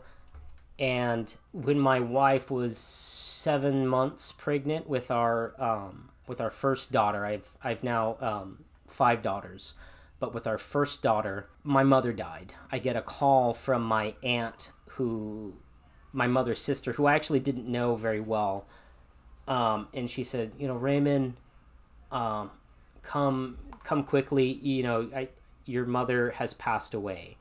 And I remember, like, we had this little cute little apartment, had this little family being created, and all of that just kind of was put on pause, like that nihilism, that what does life mean, that I had first kind of pushed down and then discovered, like, yes, it's Jesus, and yes, it's Catholicism, and yes, I'm on a path that's going to lead me to a meaningful life.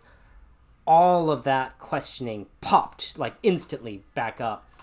And, my mother, subsequent to that, she had gotten a lot better. We had tried to renew a relationship with her. I was seeing her very often. I even took her to the cathedral church a few times, which she really loved, because it was just such a peaceful, beautiful place, and the liturgy was so beautiful. But I just remember driving down into downtown Sacramento to, not the best part of town, to go to her little apartment, and there she was, just like sprawled out, dead on the couch. And I was, other than my Aunt Kathy, I was like the first one there, and I had to call the coroner, and the coroner came, and it was like almost as soon as my mother's body left that apartment, the vultures started coming in. Like, she was still part of, like, a culture that I don't associate with, but, I had people coming up left and right, like, oh man, I left my such and such in that apartment, I need to get back in there, and, like, it was just like the vultures had descended. And the coroner took me aside, and she said, look, you need to get these people out of here. Like, I know this is a troubling situation, but, like, you're in charge. Don't let anything happen. And, I had found my way into a stable, meaningful life, but just being brought back into the brokenness of society and cultures that don't have that same kind of meaning. Like, I was just like, oh my gosh, like, I may have found a path, but that post-Christian nihilism, that meaningless, vapid culture, it's still alive and well.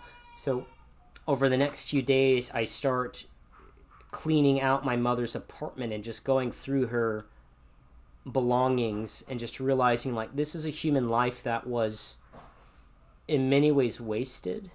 Good things came from her life. I'm glad that I live and exist, and I'm glad my brother came into being, but her life could have been very different.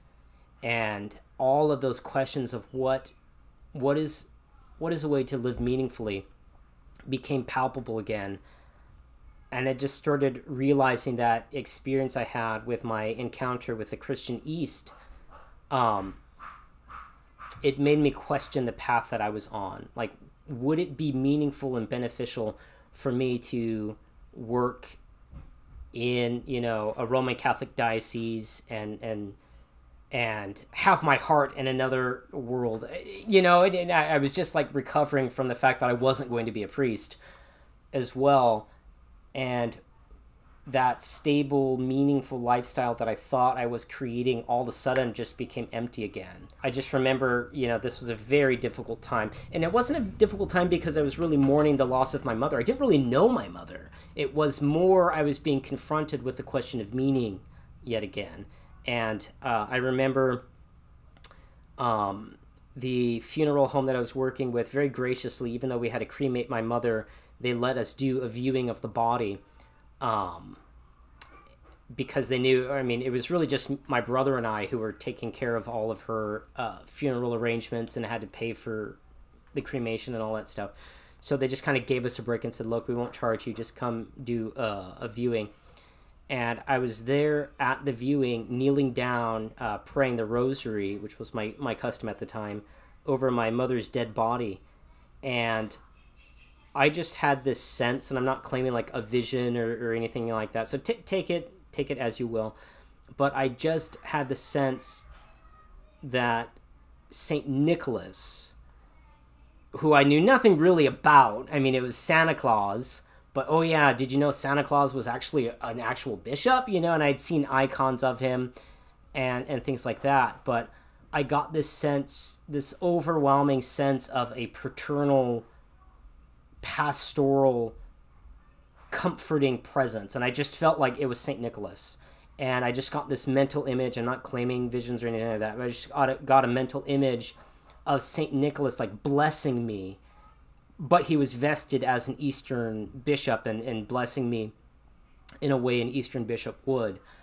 And again, whatever the reality of that situation was, whatever, it might have just been my subconscious, being drawn to Eastern Christianity, but right at that moment I knew I could not give my life to what I was doing. That really, my heart had already been won by Eastern Christianity, and I needed to pursue that. So that Sunday, I attended a Divine Liturgy at an Eastern Catholic parish, and I never looked back. Aesthetically, like, the liturgy wasn't any good. Like, it was I was going to like a high church, beautiful Cathedral of Sacramento, to this really podunk Byzantine Catholic parish with really bad music. I mean, it wasn't that sort of thing. But what it really was for me is this was a place to bring all of these disparate aspects of my life, my theological life, which was really like a philosophical life that had found Christ, my life in the charismatic movement and trying to cultivate deep prayer, and my newfound love for traditional liturgy and the aesthetics and art forms of the church. All of these different aspects that even in Roman Catholicism were just different things. You could study theology on one hand, and you could love Thomas Aquinas, or study, modernist theology or the church fathers. Like, you could pick and choose of all these different expressions, or you could love the traditional Latin Mass, or maybe the charismatic Novus Ordo's for you, or maybe you like Carmelite spirituality, or maybe you like Ignatian spirituality, or maybe you like charismatic spirituality. Like, all these different disparate elements that were kind of cafeteria style laid out in the Christian East are all brought together in a very palpable, very integrated way, where the theology flows right out of the liturgy and right back into the liturgy. The mystical experience is the liturgical experience. It flows right out of it. All of these different elements were really brought together in a unified whole, and I found that incredibly meaningful. Like, that was the answer to the meaning crisis. This was the best way to be a human. Like, not only was it true, it was the best way to go about living life in a very dark world. And if my life was to have any meaning at all, I had to live in that reality. Like, Roman Catholicism was just not doing it. So after that, I did enter into a Byzantine Catholic parish, and again, it's that meaning crisis, because again, my wife was very pregnant. Our child was about to be born, and really, even in that early stage, this was still during the reign of Pope Benedict, it was becoming obvious that there was this internal tension within Roman Catholicism, that peace of Benedict was not going to last forever, that the church in general didn't really want the young men with zeal. They didn't want the traditionalists. They were trying to expunge all of that. And so I didn't see Roman Catholicism, at least, as a place where I could really raise my children in a place where the faith could be safe. It was always going to be contentious. It was always going to be problematic. There was started hearing homilies that were pro, elemental peace stuff.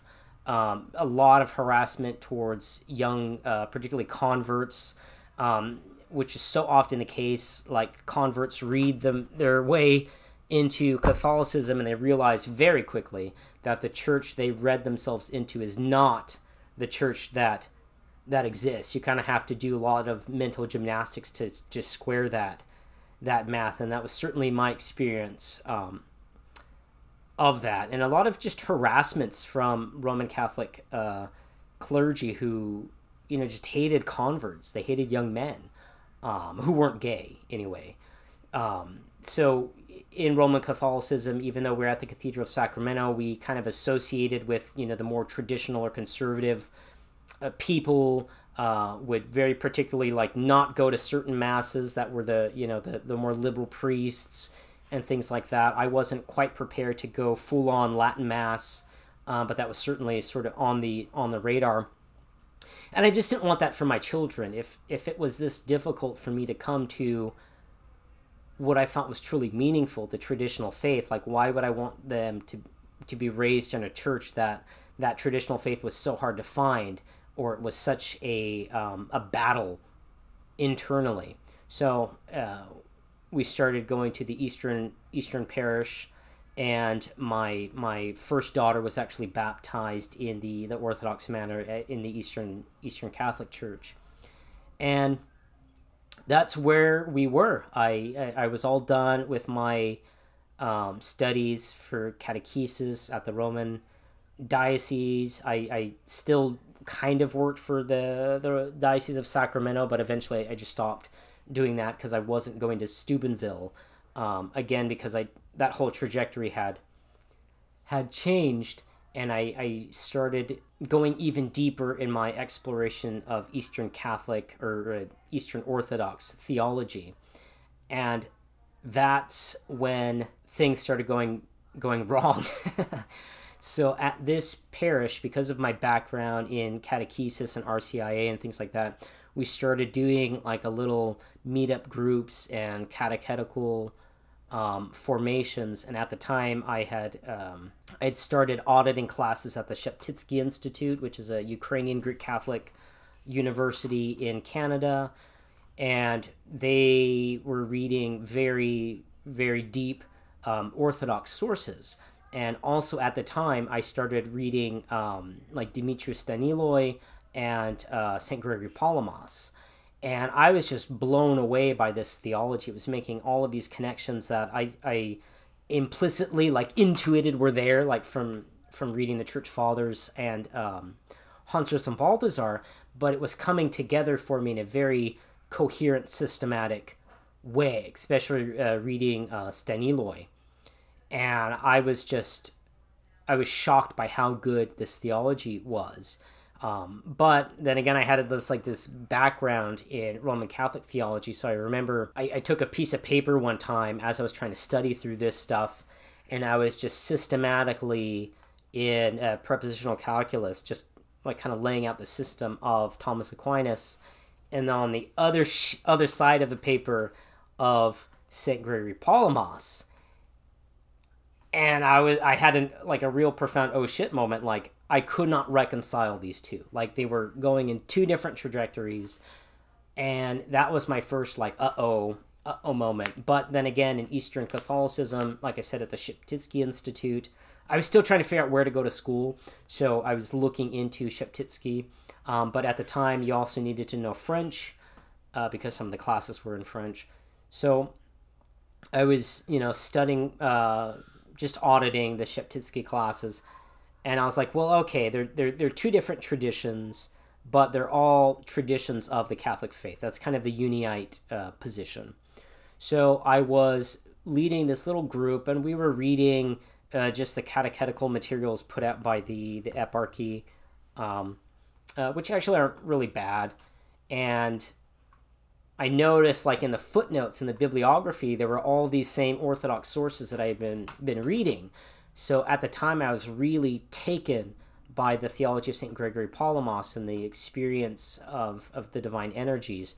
and I always would like bring the conversations back there. Well, as it turns out, there was a member of the congregation. If you don't know anything about Eastern Catholicism, a lot of the congregation is really made up of of Roman Catholics who just don't like their liturgy and who basically are liturgical refugees who kind of hang out in Eastern Catholic parishes. And as it turns out, one of the guys in the parish really hated that I was bringing all this stuff up. Like, they would go to liturgy on Sunday, but they lived their Christian life in Roman Catholicism at their local parish. They would just come to us on Sunday because they didn't like their Sunday liturgy.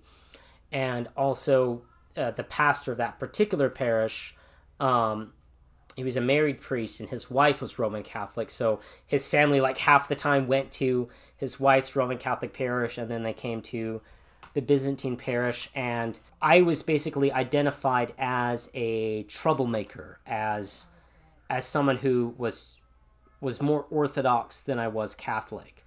And that was the first time that ever occurred to me that could happen. Like, I was identified as this problematic element, and the man who never even talked to me, really, didn't confront me or anything, who was having issues with the things I was saying, he left the parish. They just decided, we're actually Roman Catholic. We're just going to go to our actual parish. But they were one of the major funders of this, again, this little community. So that got me into really hot water. And my pastor at the time basically said, you're not allowed to talk about this. Like, don't talk about St. Gregory Palamas. If you do, we're going to shut everything down. And lo and behold, it was just dawning on me that there was some serious problems. I thought, again, in this Unionite kind of thinking, that there are just two different theological traditions, but this is our stuff. And it became very clear, like, no, that's not correct. This isn't our stuff. And I was like, yeah, but look, in all of our catechetical materials, like, it says it's our stuff. And he wasn't having any of that. So long story short, I kept talking about this beautiful theology that I was learning that was so meaningful to me, and they wound up shutting it down. And, the pastor there basically said from the pulpit, like, Eastern Catholicism is just a liturgical patrimony. The theology is Roman Catholic.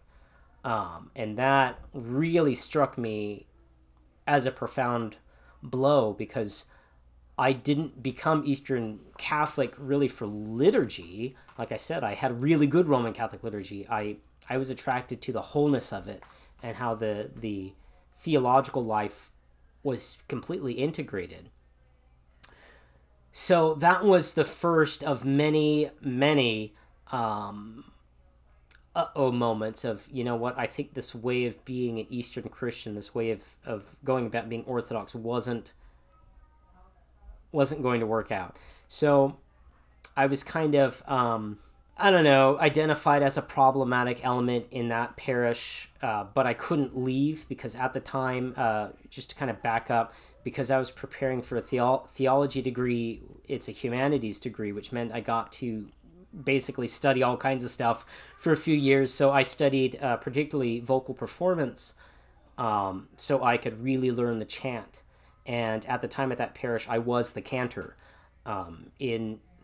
It's a little different in Orthodoxy, where oftentimes there's choirs, and at least in that parish or in that tradition, there wasn't a choir. It was like the cantor who knew the music, who would do that, and maybe you can get the choir together, but the cantor is like an indispensable kind of function at the parish. So I couldn't leave because I was the cantor.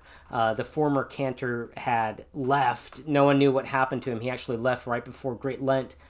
So I had to jump into that role, and I basically was the cantor there for about 3 years. So I couldn't get out. Like, I was kind of alienated from the parish community, but I was stuck there.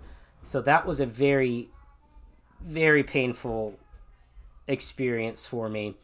And concurrently to all of that, a lot of the people who had been exploring Catholicism with me at the House of Prayer, one of them, a good friend of mine, had actually converted to Orthodoxy.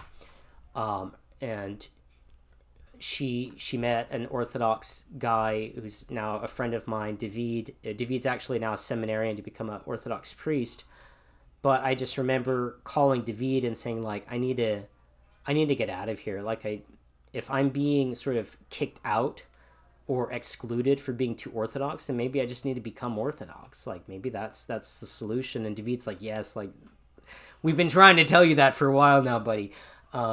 So I attended some services there with them at their Orthodox parish in Sacramento. But also at the time, you know, that whole mystical element had not left me, and I got very interested in Eastern monasticism and started taking regular retreats at the Ukrainian Greek Catholic monastery in Northern California. And the abbot of that monastery had become a mentor of mine and a spiritual father. And I actually started working with him, doing iconography, facilitating icon workshops and things like that. So we had become very close, and I kind of told him what I was experiencing, and he's like, yeah, you know, there are different approaches to Eastern Catholicism. At that monastery, they tried to be very, very orthodox, but obviously they believed in the whole Catholic ecclesiology. But, you know, they had all gone through the Sheptytsky Institute and things like that. So my spiritual father, he said, well, you know, maybe that parish and that particular church is not right for you because of all the Eastern Catholic churches. They were kind of the most Latinized. Why don't you try the Melkites? And I just on a whim said the Melkites, like, isn't that like Arabs? You know, I don't really have interest in that, but it was the cool music. So, you know, maybe that was the place for me. So we started going to the Melkite parish. We weren't at that point ready at all to convert to Orthodoxy officially. My wife had just converted to Catholicism, and I dragged her into Eastern Catholicism, and here I was going a different direction. It was just like, no, slow down. Like, you know, we had developed this whole social network within Catholicism, and it's just like, no, we'll lose all of our friends. Like, I know that sounds like a lame excuse, but it really was important as a newlywed couple. You know, we just weren't ready to kind of toss our life up again, because we did lose all of our friends when we converted to Catholicism in the first place. So we started going to the Melkite church, and I sat down with the Melkite priest there, and I just gave him my litany of critiques of Catholicism, and basically said, well, okay, guess you're one of us. Come on Sunday. And I was like, what? You know, I'm telling you why I'm not gonna become a parishioner here and why I'm becoming Orthodox. And he's like, no. I agree with everything you just said. Melkites agree with everything you just said. We are fully Orthodox. Yeah, we're trying to live out this Catholicism, but we don't actually buy the papal claims. Like, our patriarch rejected those papal claims. We have the same exact critiques. We venerate St. Gregory Palamas as a saint. We have identical theology as Orthodoxy. We are Orthodox. You can find a home here. And that's what happened. I did find a home there. It was a way, at least we thought at the time, to really be Orthodox and kind of continue in our faith and raise our family in Orthodoxy without making all of those sacrifices of officially breaking from the Catholic Church. So that's what we did.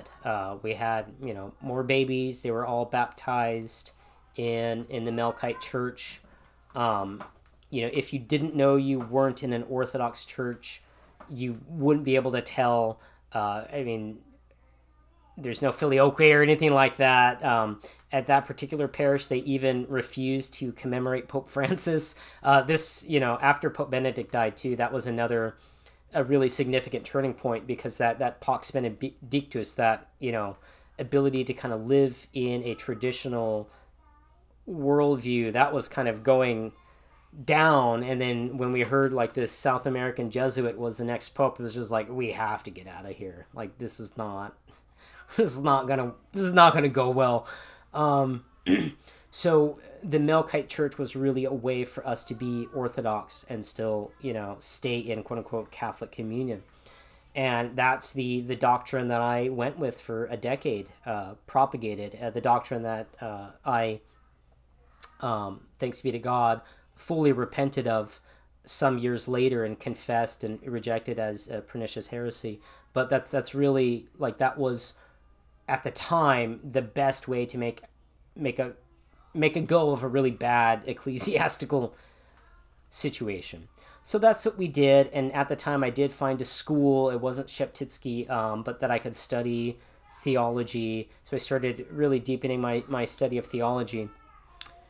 And then really all of a sudden, this whole aspect of my life that I had put on hold or paused of, maybe ministry is for me, because now I'm an Eastern Catholic, and I had to canonically transfer rights, which was a really big headache. It was just as the Roman Catholic Church started to realize that a lot of their people were leaving for the Eastern churches, they did a complete crackdown on any young man converting officially to Eastern Catholicism. And when I first started the process of canonically transferring, at that point I had no aspirations to become a Byzantine priest. But then as time went on, I was like, actually, if I'm going to school studying theology, this actually might be a path. So I met with the Melkite bishop, and he's like, yeah, let's make a go of it. I need you to decide whether you want to be a deacon or a priest, because they're different formation paths, even though, all priests are deacons at some point, and really remain deacons. They remain that diaconia, that ministry of service, even as they're ordained to the presbyterocy. But in that eparchy, there were really two different formation trajectories. So he's like, keep doing what you're doing. I'm going to get you in touch with the protosyncellus of the diocese, and he's going to kind of oversee your academic trajectory, which he did. Very gracious guy, who eventually formed me in the academic study of liturgy, because he had a PhD in liturgy. So I entered into that trajectory, and the Roman Catholic diocese was like, no, you do not get to become an Eastern Catholic. There was an absolute ban on anyone becoming an Eastern Catholic who was a young man, because they were afraid of losing vocations.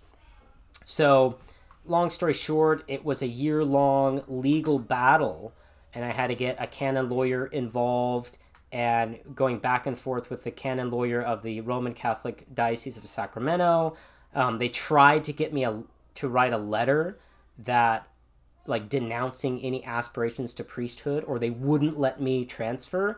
And I just basically wrote a letter saying, look, I'm not transferring because I want to be a priest. I'm transferring because I want to be Eastern, but I have every intentions of pursuing that. So, take it or leave it. And finally, the canon lawyer basically found a loophole. John Paul II had made a decree that was really designed for Europe, like Slovakia and Poland and things like that, but he had added a canon that basically says a local ordinary can't hinder anyone from transferring. So we found that canonical loophole, and my transfer was granted, and I officially became an Eastern Catholic at that point.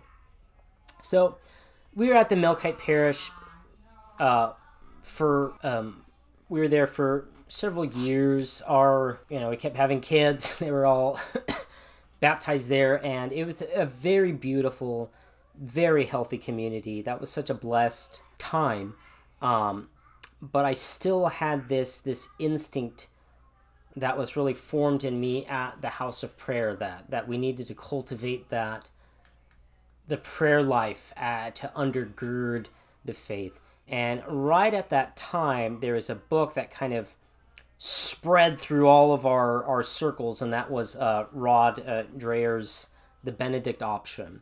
And I read that, and I was like, oh my gosh, this is it! Like, this is everything Joseph Ratzinger was talking about, and it talks about monasticism, and, in our degenerating culture, we really need to cultivate this monasticism, because that's particularly part of our Eastern tradition as well. So at that time, I had started doing iconography workshops all over the country at various Eastern Catholic monasteries and retreat centers. And there was one in Washington State that I had done a workshop, and they wrote me a letter and basically said, look, like, we've been reading this book. We've been reading Rod Dreher's book, Benedict Option. What we want to do is start to help cultivate a community around the monastery and like make a go of everything that's in that book. Will you come to the monastery because there's a house on the other side of the property, not where the nuns, not in the cloister obviously, but on all the way on the other side. You can live there. The nuns are getting older, so if you can help out with taking care of the monastery property, we'll give you a building where you can do your icon workshops, because the idea was that they wanted to cultivate community around the monastery, and because my icon workshop had done so well, that was a way to get that place on the map as a retreat center, as a destination for retreats, and it would bring in income for the nuns. So I was like, this looks like a perfect opportunity. Not only that, at the time I was finishing, they allowed me to finish both degrees simultaneously. So it was just a very heavy workload and traveling all over the country, doing workshops. It just made a lot of sense. Like that would give me this space. It would give me this room where we wouldn't be in sort of the hectic middle of Sacramento, California. We can be in a very idealistic environment, and I could really focus on what I'm doing. Finish my degrees and really learn the liturgy. I have this deep passion for liturgy, but at the parish, like, you're only getting little bits of the liturgy. Like, it's not necessarily apparent how everything fits together. And I found it was really hard to learn the music, just with the, every occasional choir practice and things like that. So the chaplain of the monastery was himself a liturgist. The liturgy was very good. The nuns had done a really good job learning the Byzantine chant.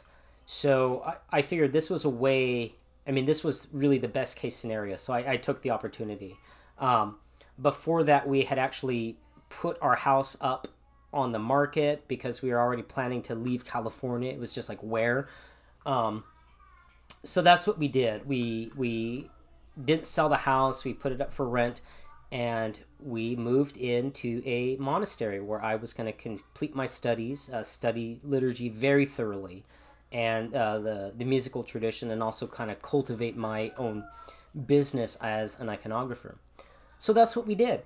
And basically introduced a complete new phase of my life. That was a complete disillusionment. We went there with such high hopes, and all of it was just kind of dashed, and not necessarily in a bad way.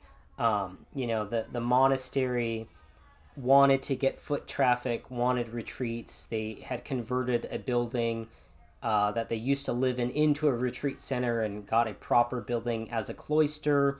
Like they had really high hopes of what would happen there. But as it turned out, the only thing that was really bringing in that foot traffic was my workshops. And, the nuns would try to put on retreats and various events. There were very low attendance. And after being there for a couple years, basically it turned into I was running my business out of their monastery. That's never what anyone intended. We all thought that this could be turn into like a center for the sacred arts, and we would bring in other iconographers and things like that. Well, none of that wound up materializing. And basically I was running my business out of their monastery, which caused a lot of resentment on their part and a lot of anxiety on my part, because now I'm financially dependent on keeping this iconography going, yet the keys to my business are held by these people who don't like me anymore, who feel like I'm taking advantage of them. But there were a lot of things going on in that monastery that were not less than ideal. One of the nuns was very problematic, and she happened to be the youngest of the nuns, who was the retreat master. Eventually she wound up leaving the monastery, which was probably really healthy for them. And they got new vocations. But it was just a very unhealthy place. So what we thought was going to happen there basically didn't happen there. I did get to learn the liturgy very well. just experiencing 3 years there of the complete monastic cycle of how Vespers works, how Orthros works, how everything is interlocking in the different cycles and the liturgical seasons. Like, it was very, very important that I was there because I was serving, as an acolyte, and just learning the liturgy very, very well with an expert liturgist who is very particular about everything. So he really made me learn exactly what I was doing. So, I mean, it wasn't a total loss, but what we all thought was going to happen there basically didn't happen there. And at the same time, I was also going through a real crisis of faith. Because remember, I'd spent years at the House of Prayer trying to cultivate a contemplative life, a life of prayer. At that point, I had read the entire Philokalia, back and forth. I kind of thought I had a grasp of what the prayer life was going to be. And when I got there in the monastery, it was like, it wasn't that. Like, it was completely dry. Now, obviously, I wasn't a monastic. I was constantly traveling. So, about half the time I wasn't even there anyway. I had very sure expectations of the mystical life that I was going to find that really just turned out to not be there. Weren't not there because there was nothing to be found in that tradition. It's really the problem was really me, which kind of leads me into the second phase of the journey. So at this point, I'm very disillusioned by my time there, very disillusioned about my inabilities to pray like I used to. And also at the time, like I'm working so much on my degrees, on my iconography workshops. I was painting very large murals and an iconostas for the Ukrainian church in Seattle. There was just a lot going on. But one of the fortuitous things that happened, I was actually falling back into kind of that nihilism, that gnawing, nihilism that's always in the back of the mind. And right at the end of my master's degree, I actually, for the first time, had to study an author that at this point I wouldn't go near, and that was Friedrich Nietzsche. So I'd obviously heard a lot about Nietzsche being, steeped in the German and existentialist tradition, but I never really engaged with his thought because I had this sort of cliche caricature of Nietzsche as the raving atheist, and I was like, I'm not really interested in that. But when I discovered his thought and actually started reading Thus Spoke Zarathustra, again, I was blown away. It was one of those rare moments where I felt like I had found a kindred spirit, like someone who understood my my inner life, my inner struggle. It was the same with Kierkegaard or Saint Augustine or Maximus the Confessor, just authors that I'm like, that's it, So I just plunged into Nietzsche, and I thought that was the weirdest thing, because here I was getting such profound explanatory ideas from Nietzsche, who was this raving atheist. But something really odd happened. Instead of undermining my faith, it was actually encouraging my faith. Instead of my life spiraling out into this existential nihilism, it was actually spiraling out of that existential nihilism. And I was like, this is so weird. But I understand now why we had to study Nietzsche. We're studying Nietzsche in tandem, in parallel with Dostoevsky, of really authors who went deep in the meaning crisis and into the problem of nihilism. And just as I started really, really deeply studying Nietzsche, I also was exposed to different modern writers, particularly Seraphim Rose, or Julius Evola as well. People coming out of that perennialist tradition, which Seraphim Rose also came out of that tradition as a student of René Guénon. And what they were saying about Nietzsche is that Nietzsche was really vocalizing. He was a mouthpiece for the problem of modernity as it's starting to decompose, modernity turning into postmodernity, where God is already a dead idea that was kind of killed in the Enlightenment, and now the corpse is starting to rot, and we have this like rotting center at the center of our entire Western civilization, and that has massive ripple effects. So Nietzsche, he was asking all the right questions and pointing out all the right causes. It's just his solution was no good. Like, yeah, becoming a Superman, like, good luck with that. He couldn't make that happen. And I don't want to get into a thing about Nietzsche. That would probably be a worthwhile thing to do a whole video series on. But what I was discovering with my encounter with Nietzsche was finally like someone was addressing that nihilism that would crop up here and again. And for whatever reason, this was actually really, really helping me. And I now believe I understand the reasons why Nietzsche was helping. I came to the monastery, like I said, very thoroughly steeped in academic study and spiritual pursuit. And turns out that I had really been neglecting all those other aspects of my life that I didn't associate with, quote unquote, the spiritual or the intellectual. Particularly my health. My health had began to spiral out. I had put on a lot of weight. I'm like 70 pounds lighter now than I was at my time in the monastery. And I'm not very tall, so that's a lot of weight. I was becoming pre-diabetic, probably needed to be put on heart medication, lots of chronic joint inflammation. So, I mean, my health was really spiraling out of control. So there was a lot of aspects in my life that just weren't being addressed. I have, a good relationship with my wife, but I didn't really maybe focus on it, or having a good relationship with my children. It was just more like, I'm working, I'm doing all the things I need to do, but really I could see how that connection really wasn't as deep as it could be.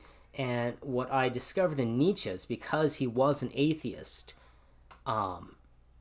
God was not in the equation. So he had to look at everything else in life that is a potential source of meaning and kind of focus on that. One of the ways I describe Nietzsche is, let's say you're trying to take a picture of something, and, there's the sun in your viewfinder. Well, that means everything else that you're trying to take a picture of, it's going to be washed out, because the sun is so overwhelming, so bright.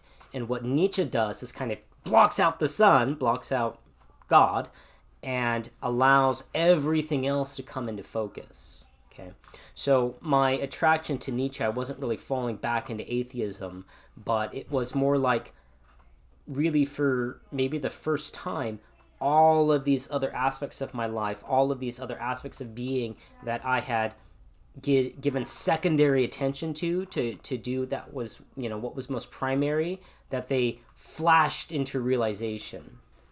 And if the spiritual life wasn't going well for me, then maybe I should just focus on this stuff. So I started focusing on my health, started reading all kinds of self-improvement books, getting into Jordan Peterson and stuff like that. And my life exponentially got better. My prayer life actually improved, which was so counterintuitive. But I really think that's, because I wasn't a healthy, normal human being, and I needed to get back to that, just being a healthy, well-adjusted, normal human being, for the spiritual life to really take off. So I'm very fortunate that I went through that, but it was going through that very dark time at the monastery. And sort of at the end of that time, my health was starting to improve, and things were going well, even though it wasn't working out at the monastery. We kind of needed to move on anyway. The nuns were going in a different direction. They were trying to handle their own internal difficulties that, we obviously couldn't, we weren't a part of that. So they needed to do their own thing and kind of figure out what the monastery is going to do. And also, I was finishing up my master's degree anyway, and if I was training to be a priest, I needed to be plugged back into a parish, because they're not just going to let me hang out at a monastery unconnected to a parish. So at that point, we packed up again, and we knew through a lot of connections there was a Melkite parish out in Georgia, the country of, or the state of Georgia, not the country of Georgia. And that parish basically needed a lot of help. They'd gone through a church split. The pastor was very old, and it would just be a good landing spot. My spiritual father at the time, the abbot of the monastery, he was actually at that parish for many years. He owned a house right next to the parish, so it's just like, okay, maybe it's time to pack up, and that's where we're going to land. So that's what we did. Now, right before that happened, I was, reflecting deeply on my own spiritual struggles and kind of spiraling back out of those spiritual struggles. But also at that time, the whole idea of maybe this isn't working because we do need to become Orthodox started to pop back in. So we would periodically go to Divine Liturgy at the Greek Orthodox parish in Tacoma, Washington. And that was a very, very nice experience. But I started reaching out to various Greek Orthodox clergy and kind of giving my situation and maybe, my desire that I do want to become fully Orthodox. And one of the Greek Orthodox archpriests I was talking to basically said, don't. He's like, look, we don't really want you guys to convert. We want, schisms to be ended. Your life situation is just probably not a good time because financially you're all bound up with the ministries that you're doing in Eastern Catholicism. You're already on this vocational trajectory. You should not convert. So he basically said, no, this is not what you should do. Now, looking back, really he shouldn't have told me that. I wish that didn't happen. I wish I hadn't called that priest. The priest at the parish was actually really good. I should have just talked to him, but I kind of wanted to talk to someone more senior, particularly because I was on a vocational trajectory. But, I'm both glad and disappointed that happened, that I was discouraged at that time to become Orthodox. So we move out to Georgia, and I'm sort of just coming out of that existential nihilism. I got my health back. My life is like recovering its meaning and passion, and I'm just going, full bore, getting back into martial arts, which I had kind of put off for a decade. Getting back into that, studying kickboxing and things like that. It was just a really wonderful part of my life. But it was right as 2020 is happening and the pandemic and everything shutting down and the political chaos, and that is what kind of led to the final phase of my journey that I already did that previous YouTube video about. This is kind of to give the backstory, the very long, arduous backstory to. So if you want to hear what happens after that, by all means reference that second video that I did.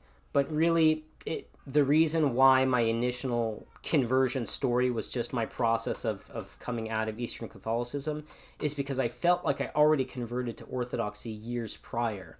It just took me a very, very long time to find my way into the true faith. I understand why that is. I actually heard Jay Dyer talk about this one time, his own meandering process into the Orthodox faith, and he's like, I get it. All the divisions that have happened and all of the split off groups and heretical movements, it's very difficult to actually find what the true faith is. And then once you even find it, how do you plug yourself in? What do you do when the priest who you're asking, hey, I want to become Orthodox, says, no, you shouldn't. It's very difficult. So Jay was talking about that, and he said, he has grace for people's really messy journeys like his own. And I of course have a really messy journey, but I get it. It is hard. I started with the beginning of this story. It takes so much in our postmodern condition, in our really broken degenerate culture to even find Christ in the first place.